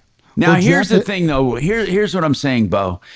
You know, she agreed to have if the engine is installed and the car is running, most likely she needed a cat anyway, so she should get it out of there, pay them, get it out of there, and take it somewhere to have the cat replaced. Okay, but 3 catalytic converters? You're probably looking at 25. Who says that? Well, you don't have to replace all 3 at once. You'll probably end up replacing them all, yes. Why? Because they've all been affected. So, I mean, they went to the one that was the worst trying to release the back pressure, but if that one's backed up that much, the other 2 will be. But, Bo, you make it sound like it's Paco's problem that she has bad catalytic converters. Why is it their problem? I just think it's straight. Well, I just thought I never heard of someone damaging a catalytic converter to get an engine to run it. In my opinion. Okay. But I get it. If you're damaging a catalytic converter that's plugged up, you're not damaging much anyway. She would have needed one anyway. I really believe. Okay. I get it. You know, the fact is, she went in there needing an engine. She got the engine. It's installed. Maybe we don't like the way they did it, but they probably tried to get it running without charging her for a new catalytic converter. And once she's got possession of it, she can take it to another mechanic and find out if it was done improperly or if they caused damage. Right. She can go and get recourse for that. But without the car, it doesn't mean anything. But I doubt they would drill a hole in a perfectly good cat. Well, that's true. Well, I'm going to call her back, tell her pay the $1,000, get the car out, and take it somewhere else to deal with the catalytic converter. Take it over to Kevin Calkin and see what it needs. If it needs all 3 cats, she's going to have to replace them anyway. I mean, if you think about it, I don't know. Look at. I get it, but I think they should at least let her know. A catalytic converter, what's a cat? Aren't they? They're like $1,000 a piece. Let her know what. We'll let her know what, Bo. Tell me what you mean. I think Paco's Transmissions should have called her and said, "Hey, in order for you to get your engine right, we're going to have to just ruin your catalytic converters." I think you didn't ruin, Bo. You keep saying they ruined them. When you drill a hole in it, I think you do, don't you, Not Jeff? when they're plugged up. You're not ruining it. You're opening it up because it was bad to begin with. Bo, you're assuming that her cats were in perfect condition and that they ruined them. Break, buddy. Okay. I mean, who said they were? I mean, we can have that analyzed, but there's no reason for them to drill a hole in a perfectly good catalytic converter. If they drilled a hole and got the car to run, it's because the cat was bad before they drilled it. So you're blaming them for ruining an already bad cat. I don't get the logic. Unless Kevin says, wait a minute, there was nothing wrong with this cat. I have no idea why they drilled it. I mean, can you even tell by looking at it? I mean, you're going to have to put on a 5-gas analyzer, but now that they've drilled into it, it is destroyed. You're not going to get proper flow no matter what you do. Right. But the reason it's destroyed is because it was bad to begin with. That's the only thing that makes sense. There would be no reason to drill a hole in. Anyway, I got to take a break. I got to take a break.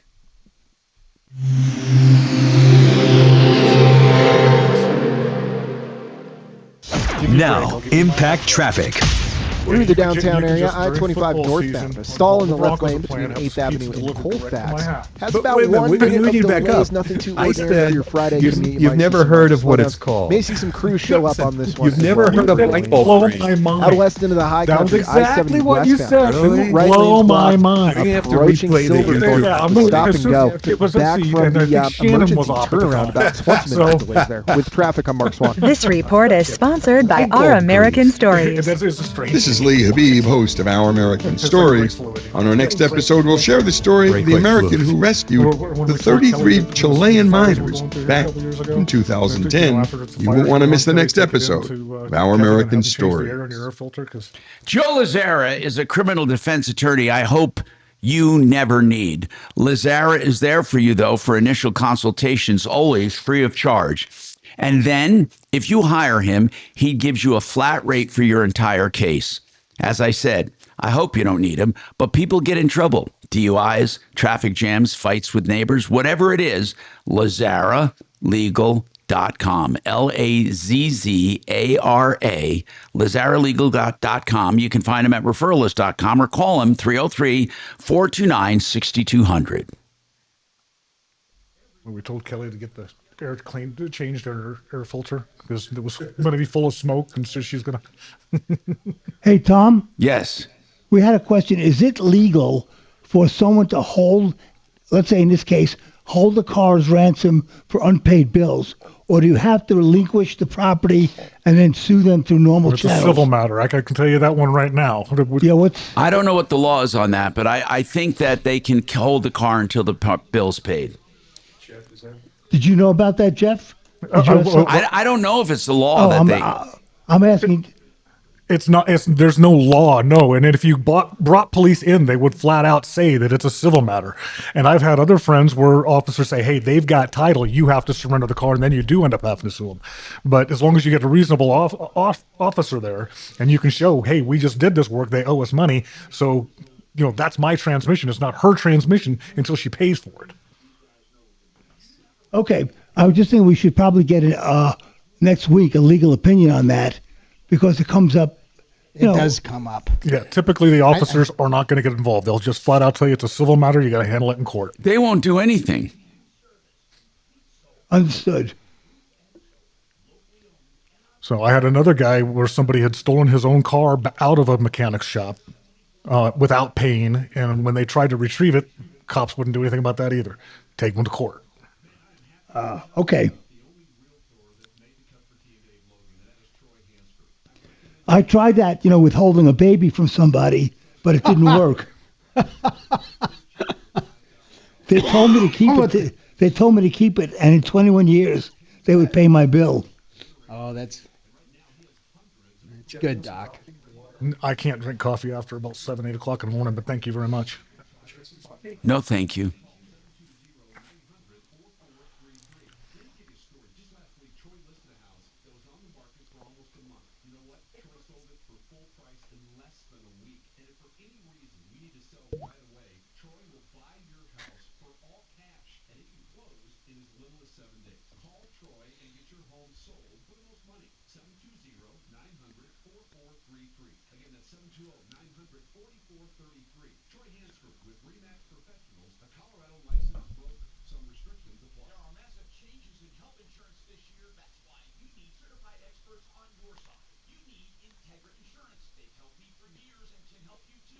Interested.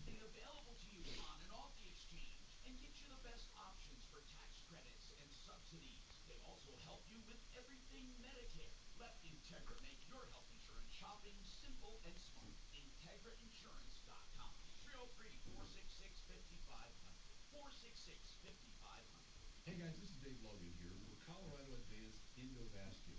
Now, if you're dealing with symptoms of an enlarged prostate, and I'm talking about frequent urination, weak stream, or just that frustrating feeling of not fully emptying your bladder, listen up. I've got some great news for you. There's a breakthrough procedure called prostate artery embolization, or PAE. And the good news, no surgery, no general anesthesia, no incisions in the genital area. It's all done through a tiny pinhole in your wrist or groin. And most men see improvement within just a few weeks. The team at Colorado Advanced Endovascular are top-tier interventional radiologists with advanced training in PAE and other non-surgical treatments. They offer personalized care in a boutique-style, comfortable outpatient setting right here in Colorado. Visit coloradoae.com to schedule your free consultation. Once again, go to coloradoae.com, schedule a free consultation, and take the first step toward relief. That's coloradoae.com. It's Halloween season. And the free iHeartRadio app has everything you need to make it a screaming good time. Like Halloween Radio, where we ghosted commercials. Trick or Treat Radio, kids. Your curated Halloween playlists perfect for party vibes and more. Just open the free iHeartRadio app, search Halloween, and listen now.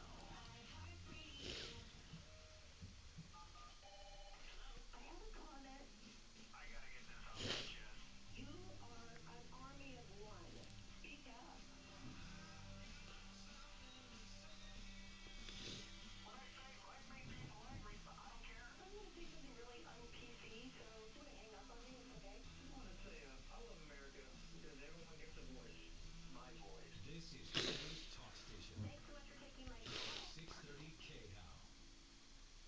Don't miss the final showing of The Baby Boomer Dilemma. This acclaimed film focuses upon the greatest financial challenge facing our aging baby boomer population. This free movie event is this Saturday at 2 p.m. at the AMC Highlands Ranch 24 and includes free popcorn and drinks. Join us for this free movie and discover financial strategies that could change your future. Limited seats for this free event. Sign up at mymoneymovie.com. That's mymoneymovie.com. The Raleigh House changed my life. Today I'm 175 closing customers. Thanks to the amazing people at the Raleigh House. The Raleigh House was an incredible experience. The staff genuinely cared. Your mental health is important. Our team of clinical and medical professionals at the Raleigh House provide unmatched care for addiction, depression, trauma, and anxiety. Offering both inpatient and outpatient services, the Raleigh House can meet you where you're at. Find out more at theraleighouse.com. That's theraleighouse.com. KRFX HD2 Denver. KHOW Denver, an iHeart radio station. Make us the #1 preset on the free iHeart radio app. Listen for all The 2025 Vibrant Denver Bond. What a piece of horse shit.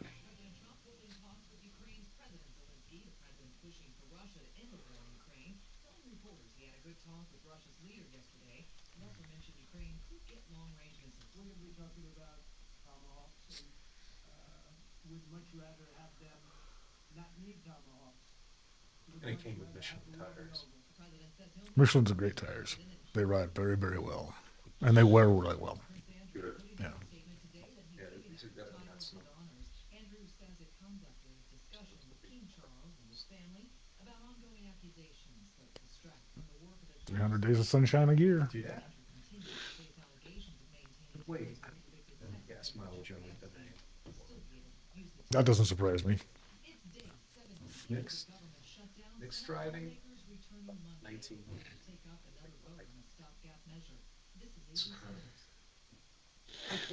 Mm-hmm. Los Angeles County health officials are now investigating the possible local spread of a more severe Even at 88 miles an hour? Well, they won't make just so fast, so. Did you take it out on a highway and open her up? Unintentionally. You can't tell how fast you're going. How fast did you go? I I noticed myself going 88. Oh. And it's so. How many horsepower? Oh, it's pretty low. It's not. Well, I do. It's somewhere in the mid 200s. The police package generated like 240, 249, something like that. It's a little just a hair under 250. It has the same powertrain as the Crown Vic package. So I know those specs.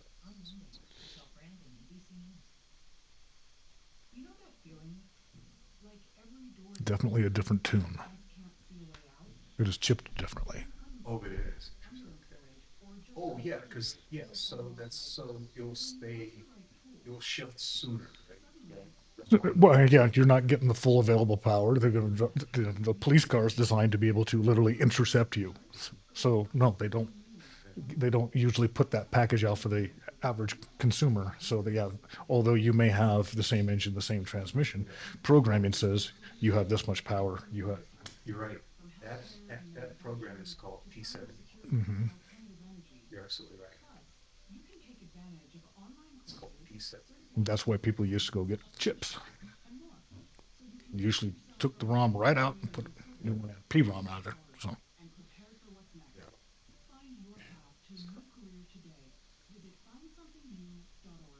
Dimitri, are you taking your car out to buyers tomorrow? What's that, Bo? Are you taking your new ride out to buyers tomorrow? Not anymore. I just got an email they canceled due to low registration numbers. What is that out there? Oh, we had a target shooting competition scheduled for tomorrow, but not enough people registered. Mm. And Bo, that email just came a couple of minutes ago. Oh, okay. So I'm going to take it somewhere else.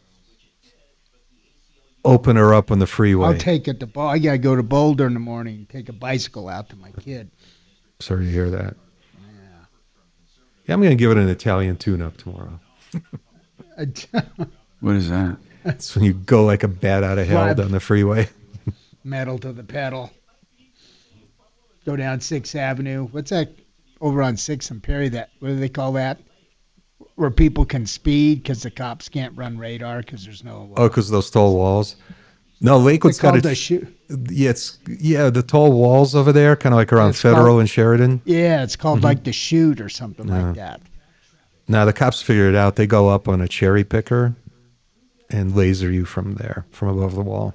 Oh, they do? Mm-hmm. Oh, I thought that was still the last bastion of speed racing on 6th Avenue, 6th and Lowell. Too much traffic over there for that anyway.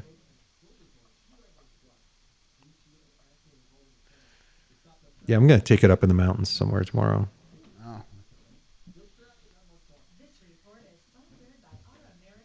Oh, maybe Rocky Mountain National Park because it's free now. They're not. Why? Well, because of the government slowdown. Oh, there's nobody there to take to charge you for entry fees. So, really? Yeah, but they may have a lot of the national parks and whatnot. They figured out ways to keep them open so people can access them, lakes and whatnot. But Blue Mesa, boats are not allowed on the water out there. They put Jersey barriers up and everything. Because they're afraid of the zebra mussels or something. Yeah. Invasive species. Yeah, I'm gonna go to Rocky Mountain National Park for free tomorrow. I mean, why not? We're already paying for it. What the hell do they need another $35 for? It might be pretty busy up there right now because the elk are still riding. And it's free. Excuse me, and it's free, but people are going to go visit, listen to the bugling and whatnot. Yeah, it'll still be a fun drive. At least all the leaf peepers should be gone. Yeah, it's getting pretty late in the season for that, isn't it?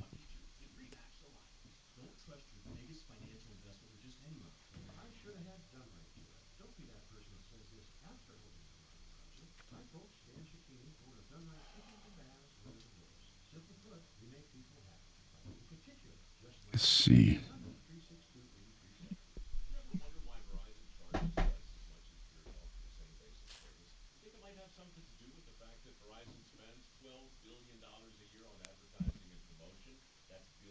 Jeff, when I see like water pouring out of an exhaust pipe. What the hell does that mean? It's the condensation. It's actually not a bad thing. So okay. You're burning pretty clean.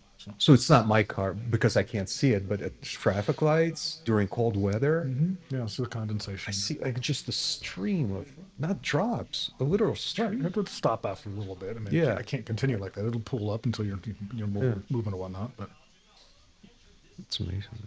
So that's not a bad sign.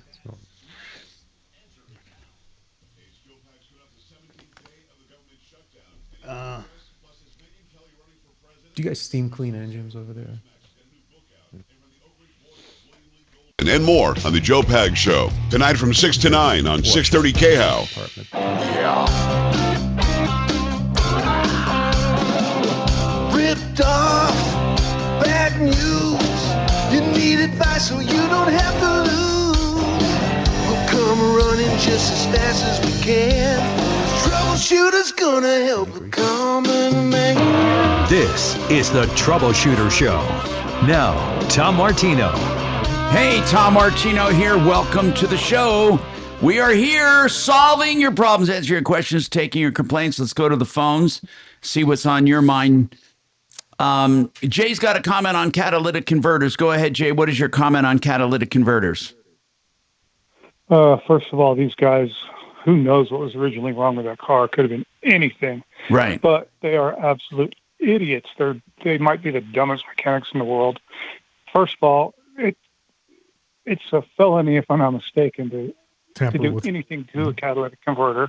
You can be charged $15,000 for every hole they're drilling, and they can lose their license to do business in Colorado as an auto shop immediately the second they try to modify one. Really? So they're not very bright. Yeah, really. And he just cost her probably, if there's three of them, a minimum of $3,000. I mean, at the extreme bottom, and possibly $9,000 or $10,000. Catalytic converters are very, very, very expensive in Colorado. Yeah, we're on the California CARB compliant crap. So and they are the worst. Mark often has this discussion with people when they talk about it. He says, "What's to prevent him from driving to Wyoming and getting a cat replaced?"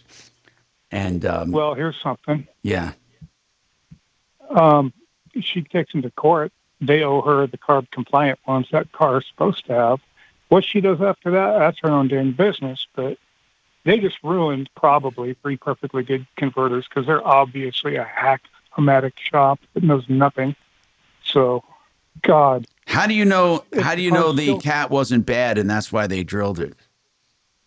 How do we know it was bad? How do we know it was good? How do we know anything? We don't. Yeah, we don't. They ruined everything. Yeah. Yeah, could have been anything. Could have. Who knows what was wrong originally? But we do know one thing: she has 3 destroyed cats for sure now. Well, she has 1 destroyed cat.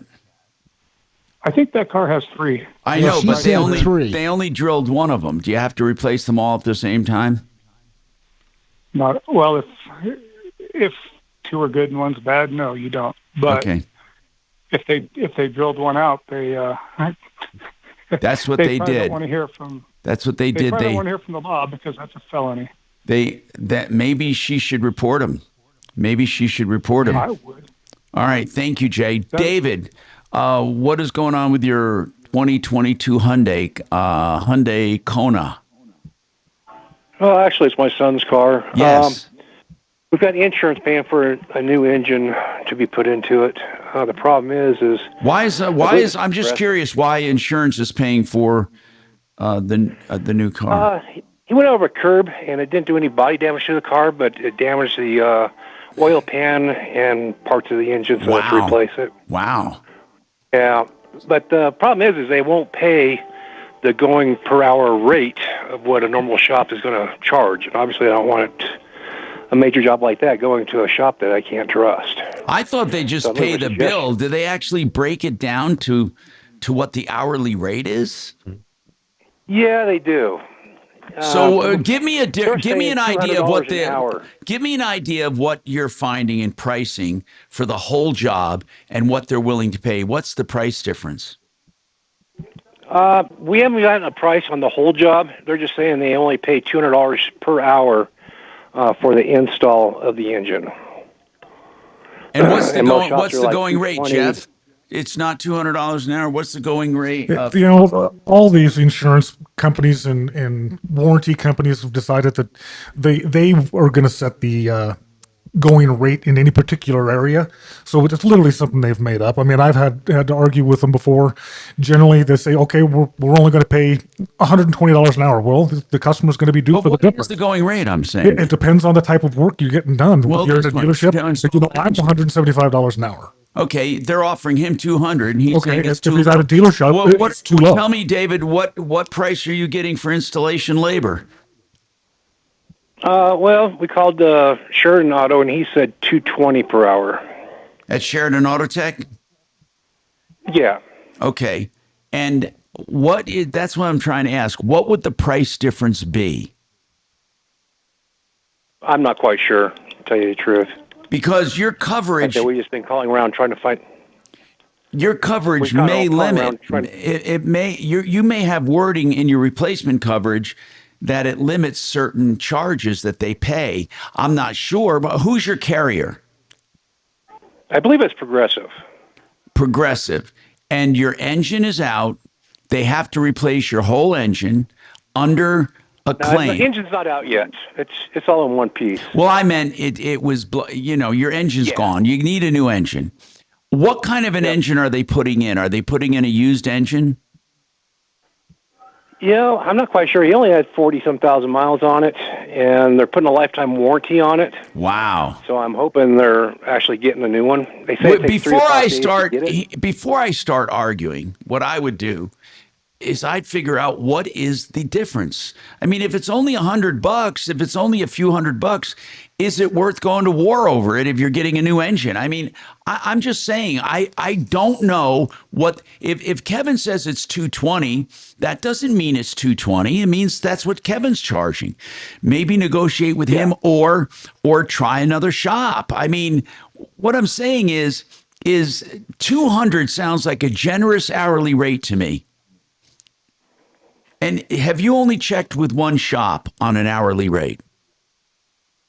No, we've checked with a couple. The problem is the other ones that are cheaper, I don't know anything about them. Right.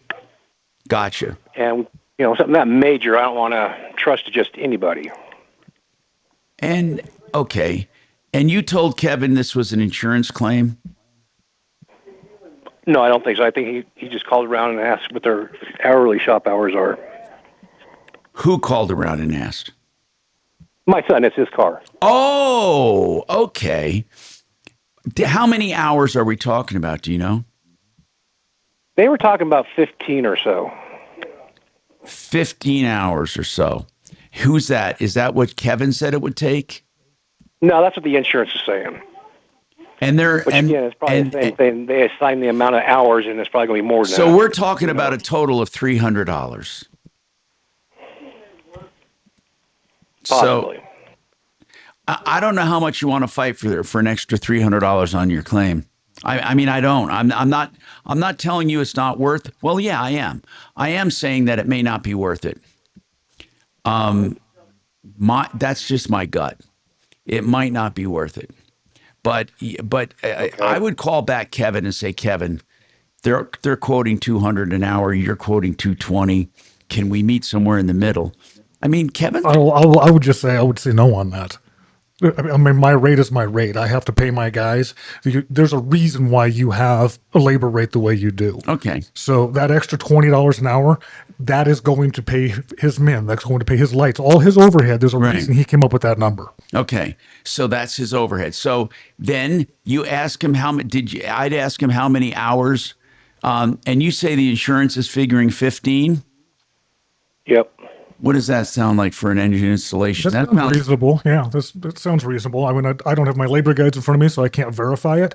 But, I mean, part of Kevin's job is to try to argue with them. If it's actually worth 19 hours, then, try to get that 19 hours. But ultimately, the customer's responsible for whatever the insurance is not going to cover. Right. And by the way, David, do you have a deductible on top of that? Yeah. How much is the deductible? I think he has about $1,000 deductible or something like that. So if you're $1,300 in for a complete engine swap, you're not in a bad place. No, not at all. Yeah. I mean, you just have to. There's nothing I mean, look at it. It's a matter of contract. You might want to ask them by contract. Is there something that limits the hourly rate? Just say, can you show me? If you're talking to an adjuster or to your agent, just ask them, can you show me by contract, by policy, where that is? That's what I would do. 303-713-TALK, 713-8255. Frank Duran, the real estate man, will give you a valuation of your home, what it will sell for on the market based on today's current conditions. There's no obligation to list. He'll give you a complete analysis. 303-920-1622. Frank Duran, the realestateman.com.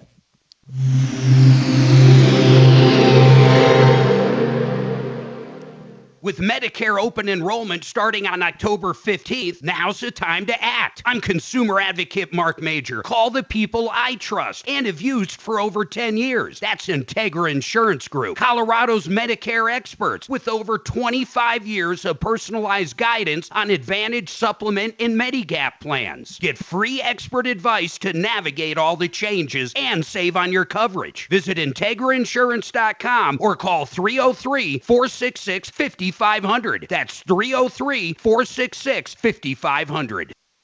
If you're ever in trouble, don't try to represent yourself and don't go shopping online when you are desperate. We've done the shopping for you. We know Joe Lazzara. We can tell you beyond a shadow of a doubt, Joe Lazzara is a great guy. He'll do free initial consultations, always up front, free legal advice. If you decide to hire him, he'll give you a flat rate for your entire case. Lazzara, Lazzara, LazzaraLegal.com, 303-429-6200. Right now, we're in the calm before the storm or the calm before the winter breaks. And when it does, the cold weather will be here. Use this time to get your furnace checked out completely from Fix It 24/7 with an extreme clean, tune, and check for just $39 for those who haven't had it done. $39. They want to show you what a couple hours will do as they take your furnace apart, dismantle it, clean every nook and cranny, put it back together. It's a refurbishment for $39 if you've never had it done. Give them a call. FixMyHome.com. Book now. 720-526-3939.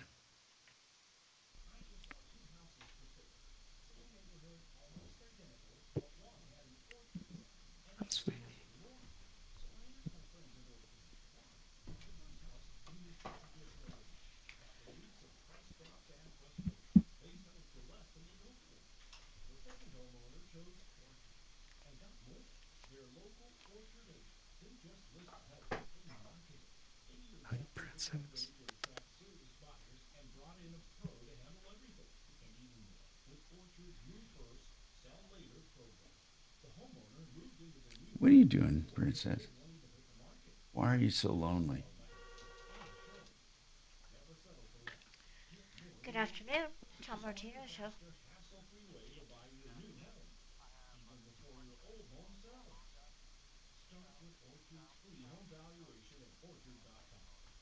And it's the year 2000.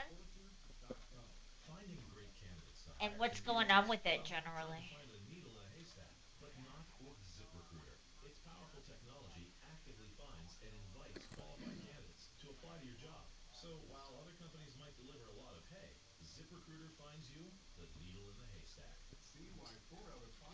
Post the job on ZipRecruiter, get a quality candidate within the first day.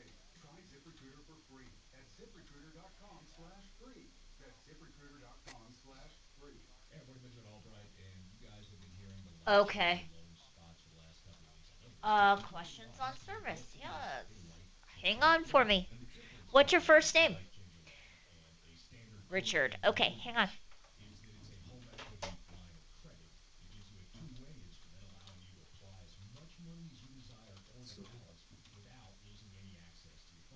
I know they rub on.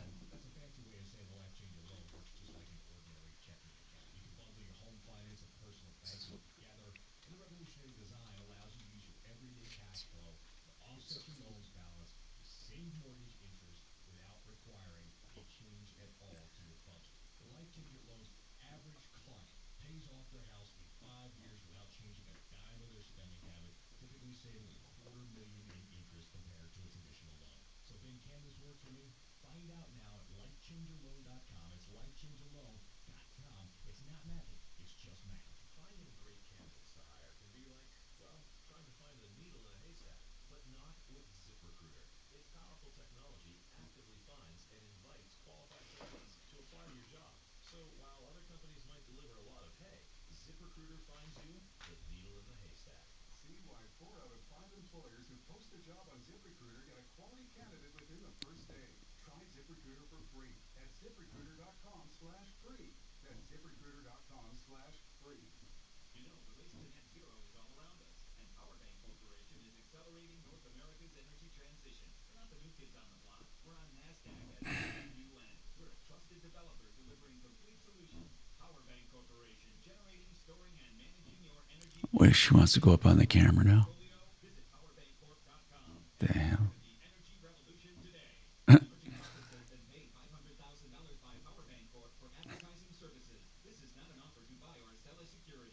She's very curious today.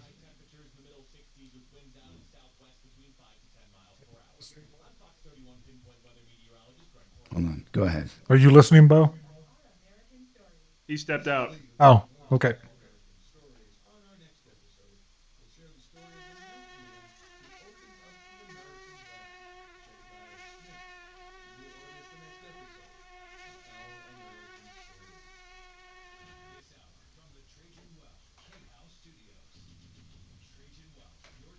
Local fiduciary advisors, TrajanWealth.com. Denver's talk station, 630 KHOW. Hi, Tom Martino. I know we talk a lot about Denver Regen and the weight loss drugs they're doing on pennies on the dollar, the GLP-1s. But Denver Regen does stem cell therapy on painful joints. And they did it for me, and they did a remarkable job. Don't forget stem cell therapy still at denverregen.com. Going into the holidays, why don't you give yourself a gift and get rid of that pain from denverregen.com. Low back and neck specialists as well, denverregen.com. Richard, what's going on with your Honda CRV? Richard. Honda, I need to ask 2 questions to your expert, yes. Tom. Yes. The first one is I've been on the internet to try to find some information. I just want your expert to help me just be more accurate. It's the Honda, the radiator, the cooling system. I want to purge the air out of it. How many, if any, are purge holes or purge bolts are on the block or on the top of the thermostat? Or what do I have to do to really do Go ahead. I would actually have to look that up online. I don't have the computer in front of me. But I would have to go through and look that up on one of my. What does he mean by that? He's trying to purge air out of the system. So evidently he had to open up on the block. Yeah. When there's other ways of getting it out too. We have tools so we don't have to screw around with that stuff. But I assume you recently had the system open for one reason or another. Yes, correct. Okay. So, fire it up and let it run. You try running without the radiator cap for a little while it's getting warmed up, and turn your heater on. And as it warms up, it's going to start to actually trying to bubble out because it's going to start to heat up and expand. Then go ahead and put your cap on and to pressurize the system. Hopefully, you've actually purged it at that point. Okay. And I have a question number 2. And again, I've been on the internet, and it's not clear one way or another. I need to buy a battery. And would it be yes or no to buy an AGM battery for that old Honda? You'd be fine. There's nothing wrong with that. And what is talk about an AGM battery? What are they? You're talking about the solid batteries, right? Right. The gels. Right. What do you want to know about it? Are they non-serviceable, non-maintenance battery? Exactly, pretty much. And you have fewer failures in them as a result. And they're also more resistant to not only the heat. Are they a direct replacement for water? In most cases, yes, yeah. All right. Jay, you have another comment on catalytic converters. I'm not sure the average listener will make sense of it, but go ahead. What's going on, Jay? Actually, they will, Tom. Okay. Think about this. So they cut a big giant hole in her catalytic converter, big enough to breathe an engine through. She jumps in it. She's stuck in traffic on a hot day, sitting there with the windows up, her air conditioner running, and suffocates because they just cut a giant hole in her exhaust system right under the cabin. I'm not sure what you're saying. They drilled carbon monoxide, but they drilled into the catalytic converter, right? You still get your carbon monoxide coming through that exhaust, right? So it's escaping from that cat, right? Instead of running out the tail end of the car. I got it. Yeah. You're right. That could be a dangerous situation. And bad news, brother. And I just don't know what she's going to do. We got to get the car out of there first. That's her number one priority. Get the car out of there and then figure out what is screwed up. Ted, what's going on with your F-150? Hi, Ted. Hey, Tom. Hey, First man. of all, listen to you for probably in the 40-year range. So you're Thank great. you. Learned Thank a you. lot. I appreciate I tell that. people about you all the time. Thank you. You educate people. So you got Kevin in today. Here's the long story short. I had to replace my battery on my F-150 because it was going bad. But I noticed before I replaced the battery, and I had it tested by somebody who knows, somebody who's NATAF. Yeah. I needed a new battery. So, but my speedometer is a time, like when I was dead in the water, it would say 20. And then I'd start driving in my neighborhood and go up. Now my speedometer, I'm looking at it right now. The car's running. My speedometer says 35 miles an hour. As soon as I drive down the neighborhood, I'm doing like 65 miles an hour. Oh, And wow. I don't know. Is that a digital speedometer on a 2012 F-150? Yes, it should No. be. Well, I mean, it'll show as analog, but it's still electronic. Okay. So, What causes that? It's probably a problem with the head itself, because you're not experiencing any drivability complaints with it, no altered shifting or anything like that. Oh, Kevin, no. Driving is fine. There's no check engine light on. The gauges, besides that, seem to be fine. So the RPM, there's not. It's not. You're not really obviously going that fast. So it simply needs to be calibrated, right? Replaced. So I mean, the likelihood is there's a fault inside that head, and it's probably going to have to be replaced. When you say the head, do you mean the readout on the? The instrument panel. The instrument panel. And do they come as one cluster? In most cases, yeah. Should on that one. There used to be a place that specialized in those. The Lux speedometer. That's right. Are they still around? Yeah, they're still around. Or like Tom or Kevin right now, my RPM, all that, everything seems fine except for the speed thing. So do you think I just need a whole like electrical check?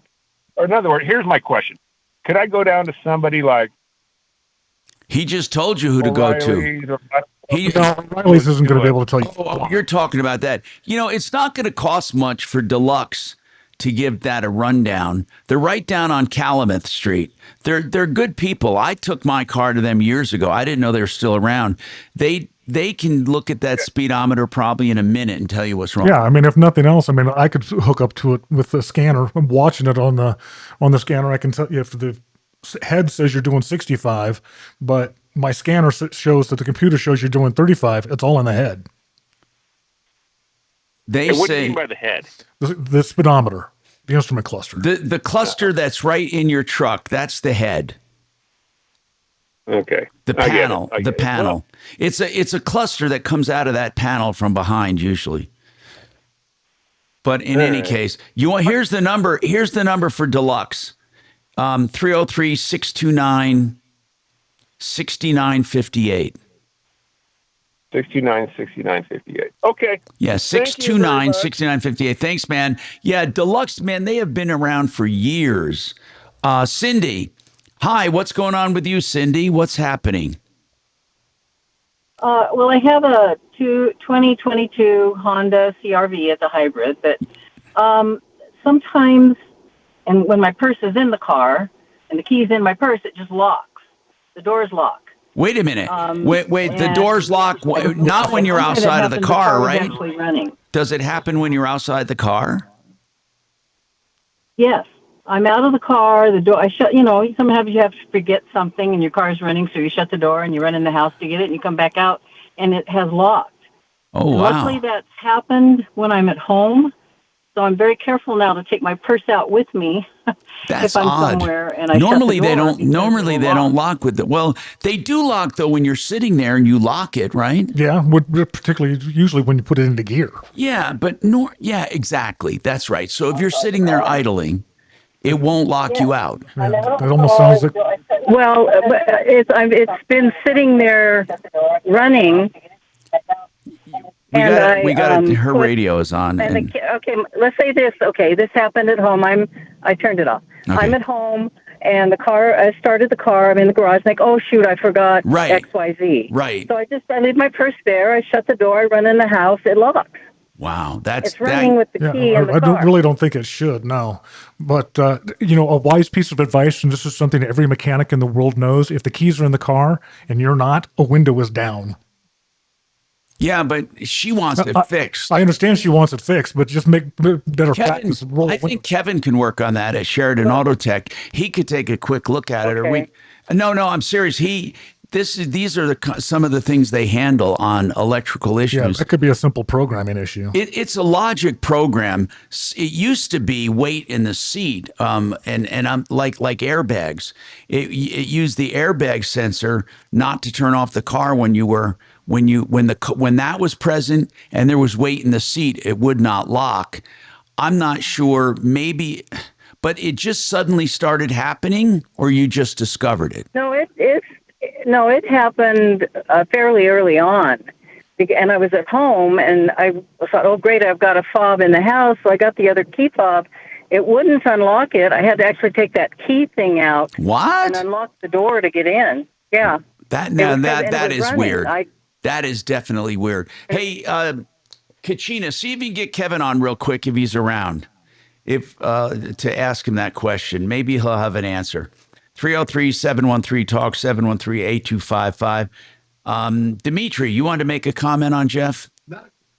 Tom, not a comment, an update. Oh. From a few days ago. So, we... On Jeff Jolliffe, which was... Yeah, do you want to recap the Jeff Jolliffe saga? Jeff Jolliffe is one of the most crooked men we have ever met in the auto industry. Mm-hmm. He has been responsible for fixing things, and then when they bring him back for warranty, the cars were stolen at least 3 or 4 times.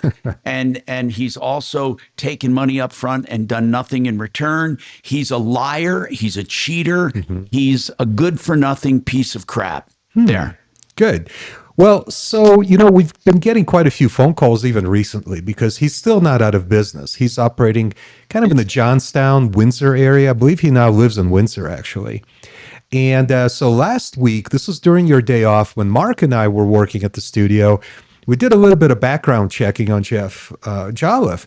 And we noticed that a few months ago, he actually got arrested up there in Weld County on a warrant out of Pueblo.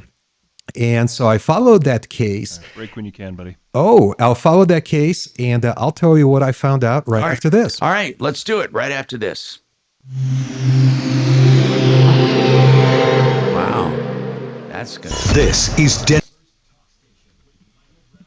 can be hard enough doing business the right way. But they're doing it deliberately. What are you doing this afternoon, Doc? Well, in this guy's case, it's easier to do it legitimately because he's getting arrested, he's getting prosecuted, he's getting sued, he's getting talked about. Eagles. No, I don't have it on my house on Monday. How do you continue to give guy money like that? Monday afternoon. He just gets this How do you latest. continue to get new business? How do people not know? That's good. Yeah, well, this latest lady, I'll tell you about her. She is from Massachusetts, and he's the one that had him arrested. So no, when do you have to take your car in to get it repaired? Doreen bought a transmission from him right now, on you couldn't even tell it was Facebook. Really? Facebook Marketplace. Yeah, because you don't get ripped off on Facebook Marketplace. Yeah. Did they push it out? Do you think it's good enough? No, I'm not What, going he to didn't get it. send her one? I think he sent her a piece of shit. Did they give you an estimate, Doc? Yeah, it was only $5,000, Oh, okay. which I thought was pretty good. Yeah. Hey, can you hear me, Bo? Look at it before I leave. No? Okay. No, he does not have his headphones on.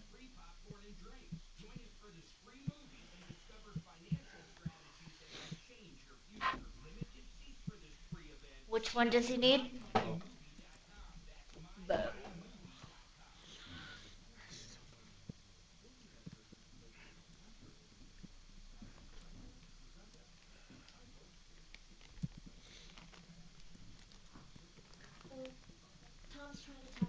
Oh, okay.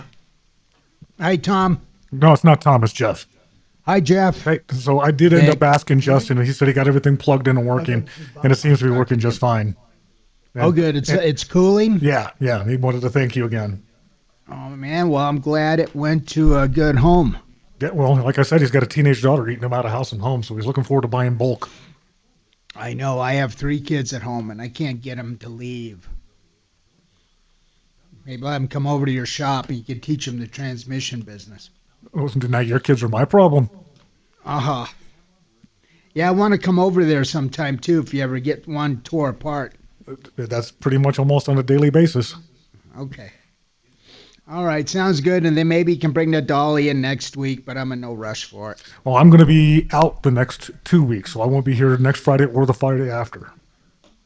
Are you going hunting? Yeah. Oh, that's good.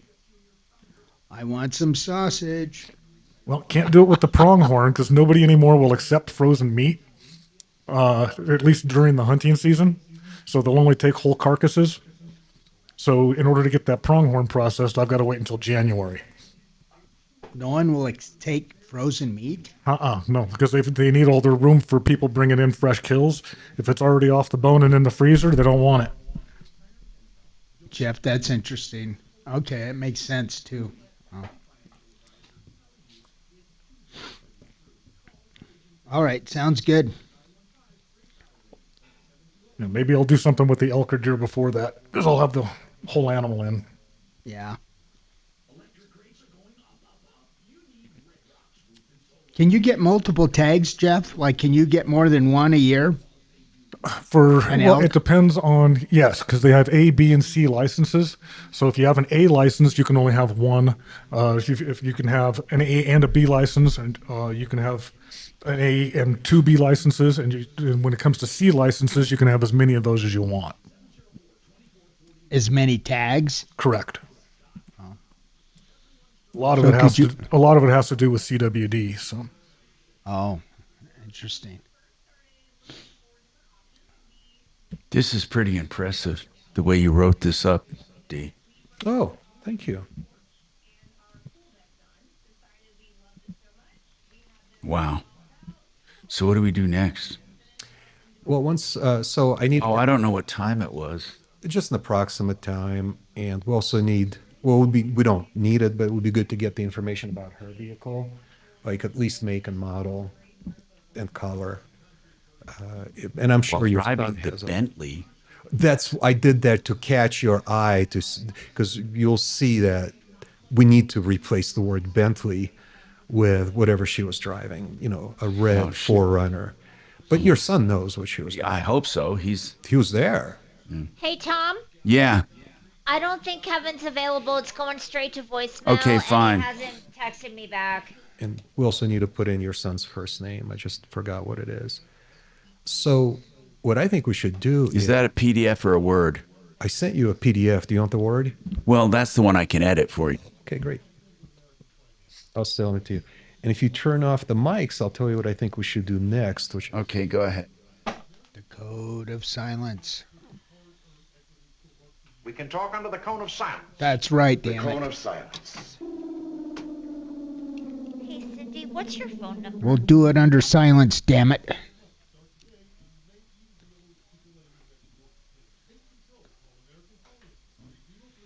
All right, hang on for me. Hang on.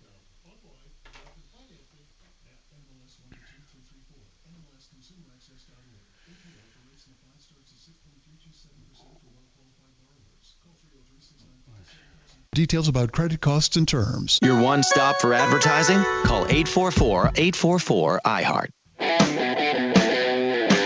Hello, Tom Martino here. Welcome to the show. Cindy, her car locking.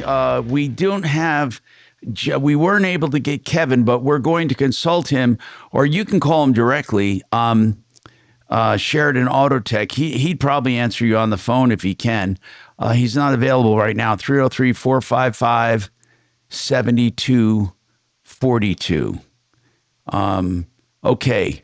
I got a text here saying, Tom, staying in elected office in many American cities means excusing bad behavior. That doesn't make sense to me. Okay.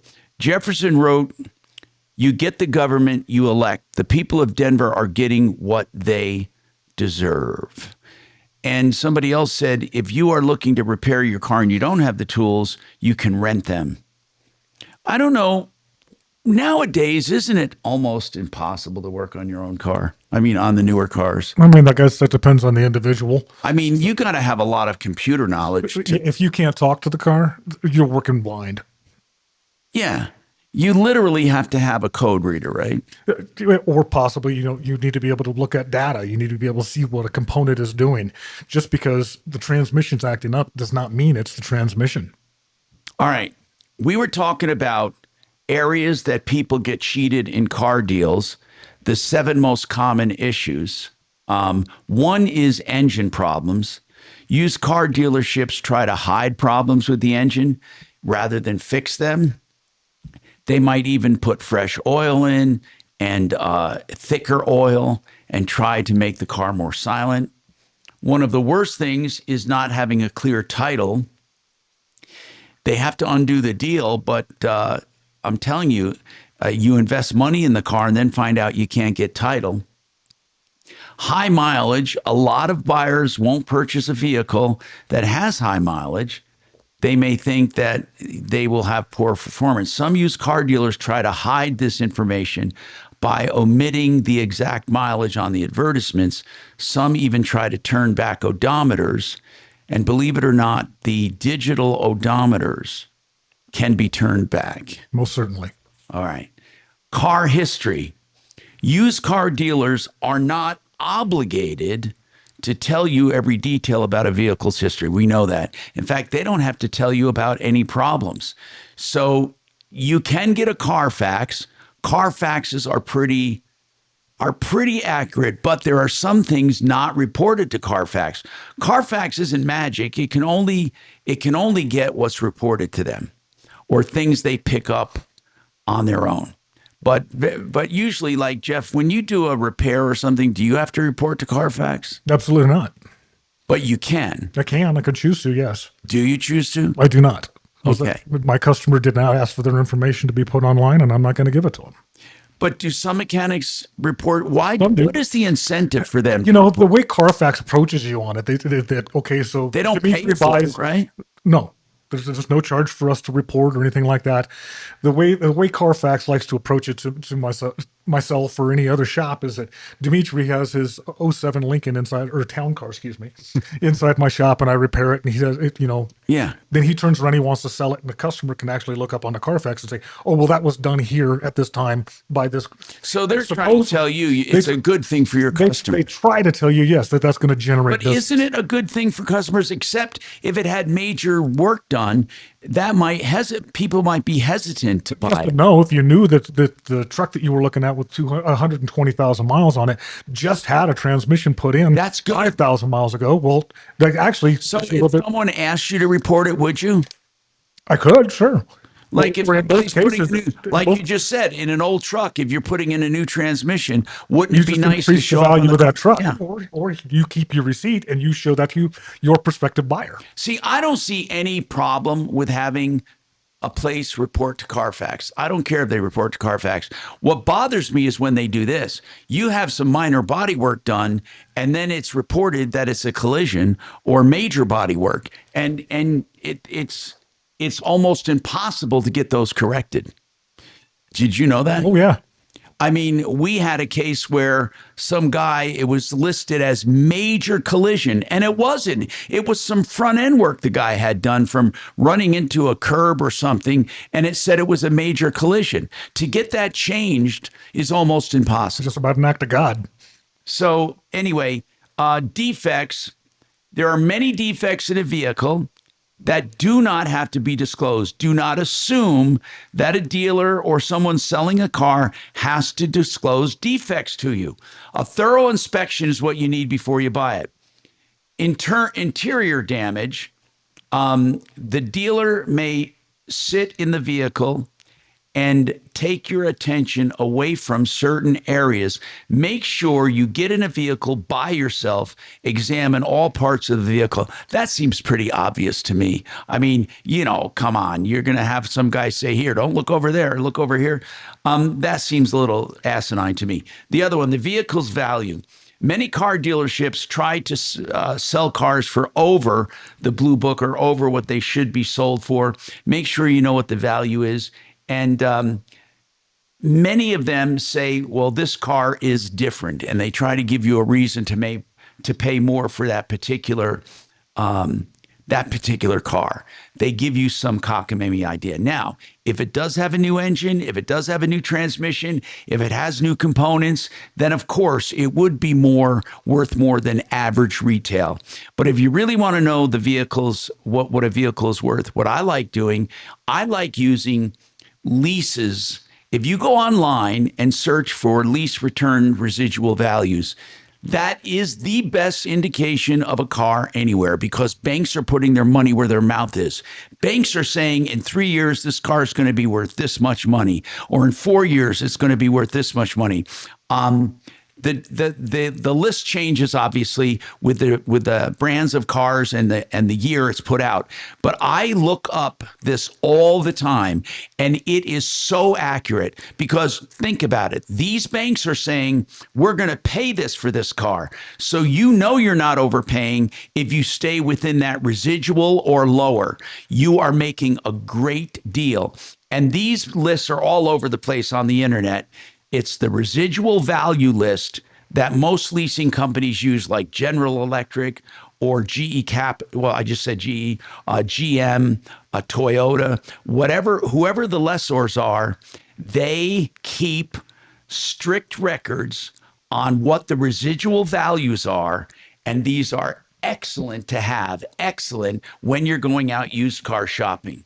We have more coming right up on the Troubleshooter Show. If you have any questions, we have Phil. We'll get to him right after this.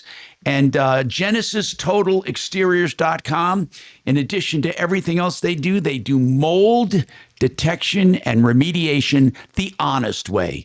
GenesisTotalExteriors.com.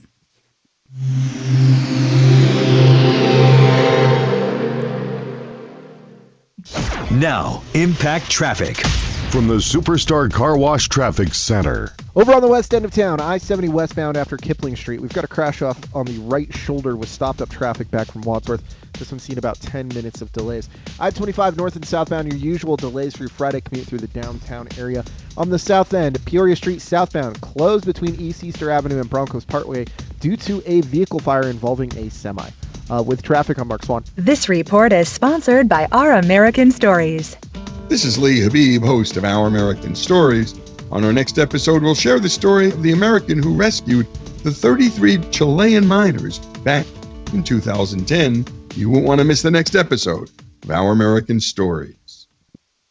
Vestera Turnkey will help you become a landlord without the conventional risks and hassles. First of all, they show you markets where the upside potential on that house is at an all-time high compared to the rest of the country. They also show you markets that have great rental potential and great base for rents, and they help you find a management company to manage the property.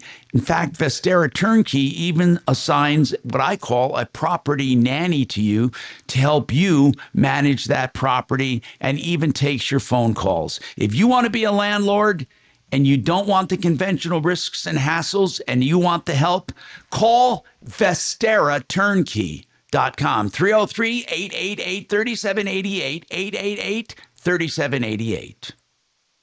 Found out that I am an independent contractor and I am not allowed. Okay, I just asked my son. He said it was around 10 o'clock in the morning. I'll put that down. Do you remember? Ryan never paid me. What if we put it down and never mind. Do you remember? Oh, you can just email me the data. I'll insert it in the kind complaint. of car she has. You gotta get Adam that job, huh? That would be nice. You put an Easter egg in there, Bentley. Well, because it's so shocking, it's meant to be a reminder for you and me. And to see if I really was reading it. Actually. That's funny. So we'll print that out on my good paper. No, okay. You know what I mean by good paper? It's got a special scent on it. But I do have my own special signature paper too. Yeah. So it's 32 pound, 100 brightness. Okay, so I'll just text you this information. Surface. I can text it to you, right? Whatever's more convenient for you. Yeah. What is convenient for you? Email. Okay, I'll email you. So for all my written communications, which is my preferred method of communication, I use a lot of letters. Everything's printed out on my special paper. And it's like when you hold it. Tell him to park on a steep driveway with the front of the vehicle higher and run with the cap off. That's what I told him.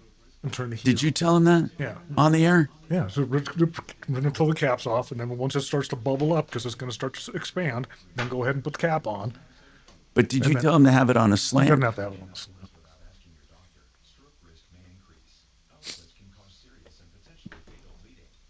If I'll give you a few sheets of my signature paper, you're going to love it. That'll make my alone time much more special. Oh, my God.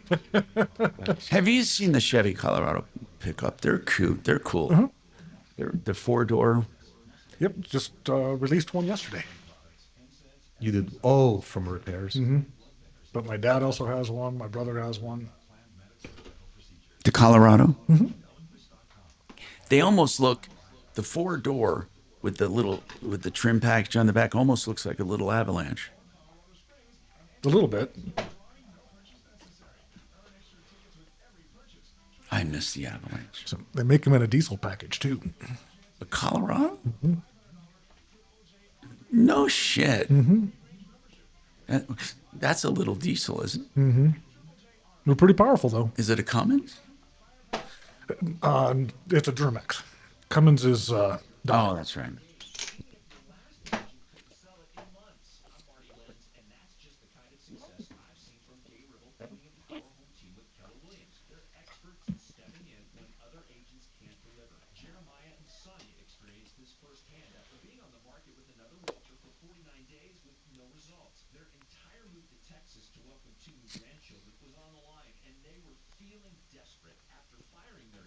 So do we need to talk about anything, or I just email you that info?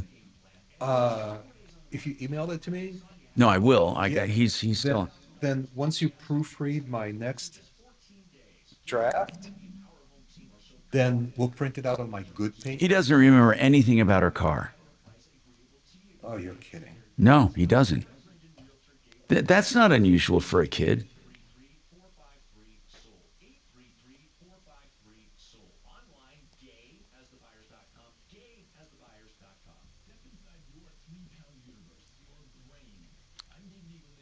I'm going to.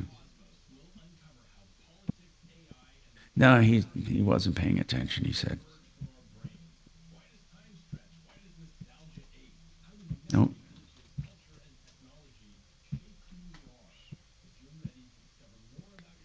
Does he know if it's a pickup truck? Hold on. Hold on. He said he never. He said she just came to him, found him in school. He didn't see it happen. Friday at 2 on 630 KHOW. He didn't go out there to look? She left a note at the office, so he never saw the car. Hi, Tom Martino here, 303-713-TALK, 713-8255. Okay, so let me find that. Okay, When Jeff Vick does transmission work, does he refill it with the manufacturer's branded fluid? Doesn't matter. In some cases we do. In other cases we actually improve it or change to a different brand. So i.e. the 8 speeds, we change to a Mobile One brand that works better inside that unit. On a Nissan CVT, would he use an NS3 or a generic equivalent? We use on that one, we have a CVT fluid that's good for multi-brand, and we use that. Okay, why is it good for CVT fluid? CVT fluids are specific because not only you have the clutches in there, but you have that belt on those 2 pulleys. So you have to have a specific lubrication in order to keep that thing healthy.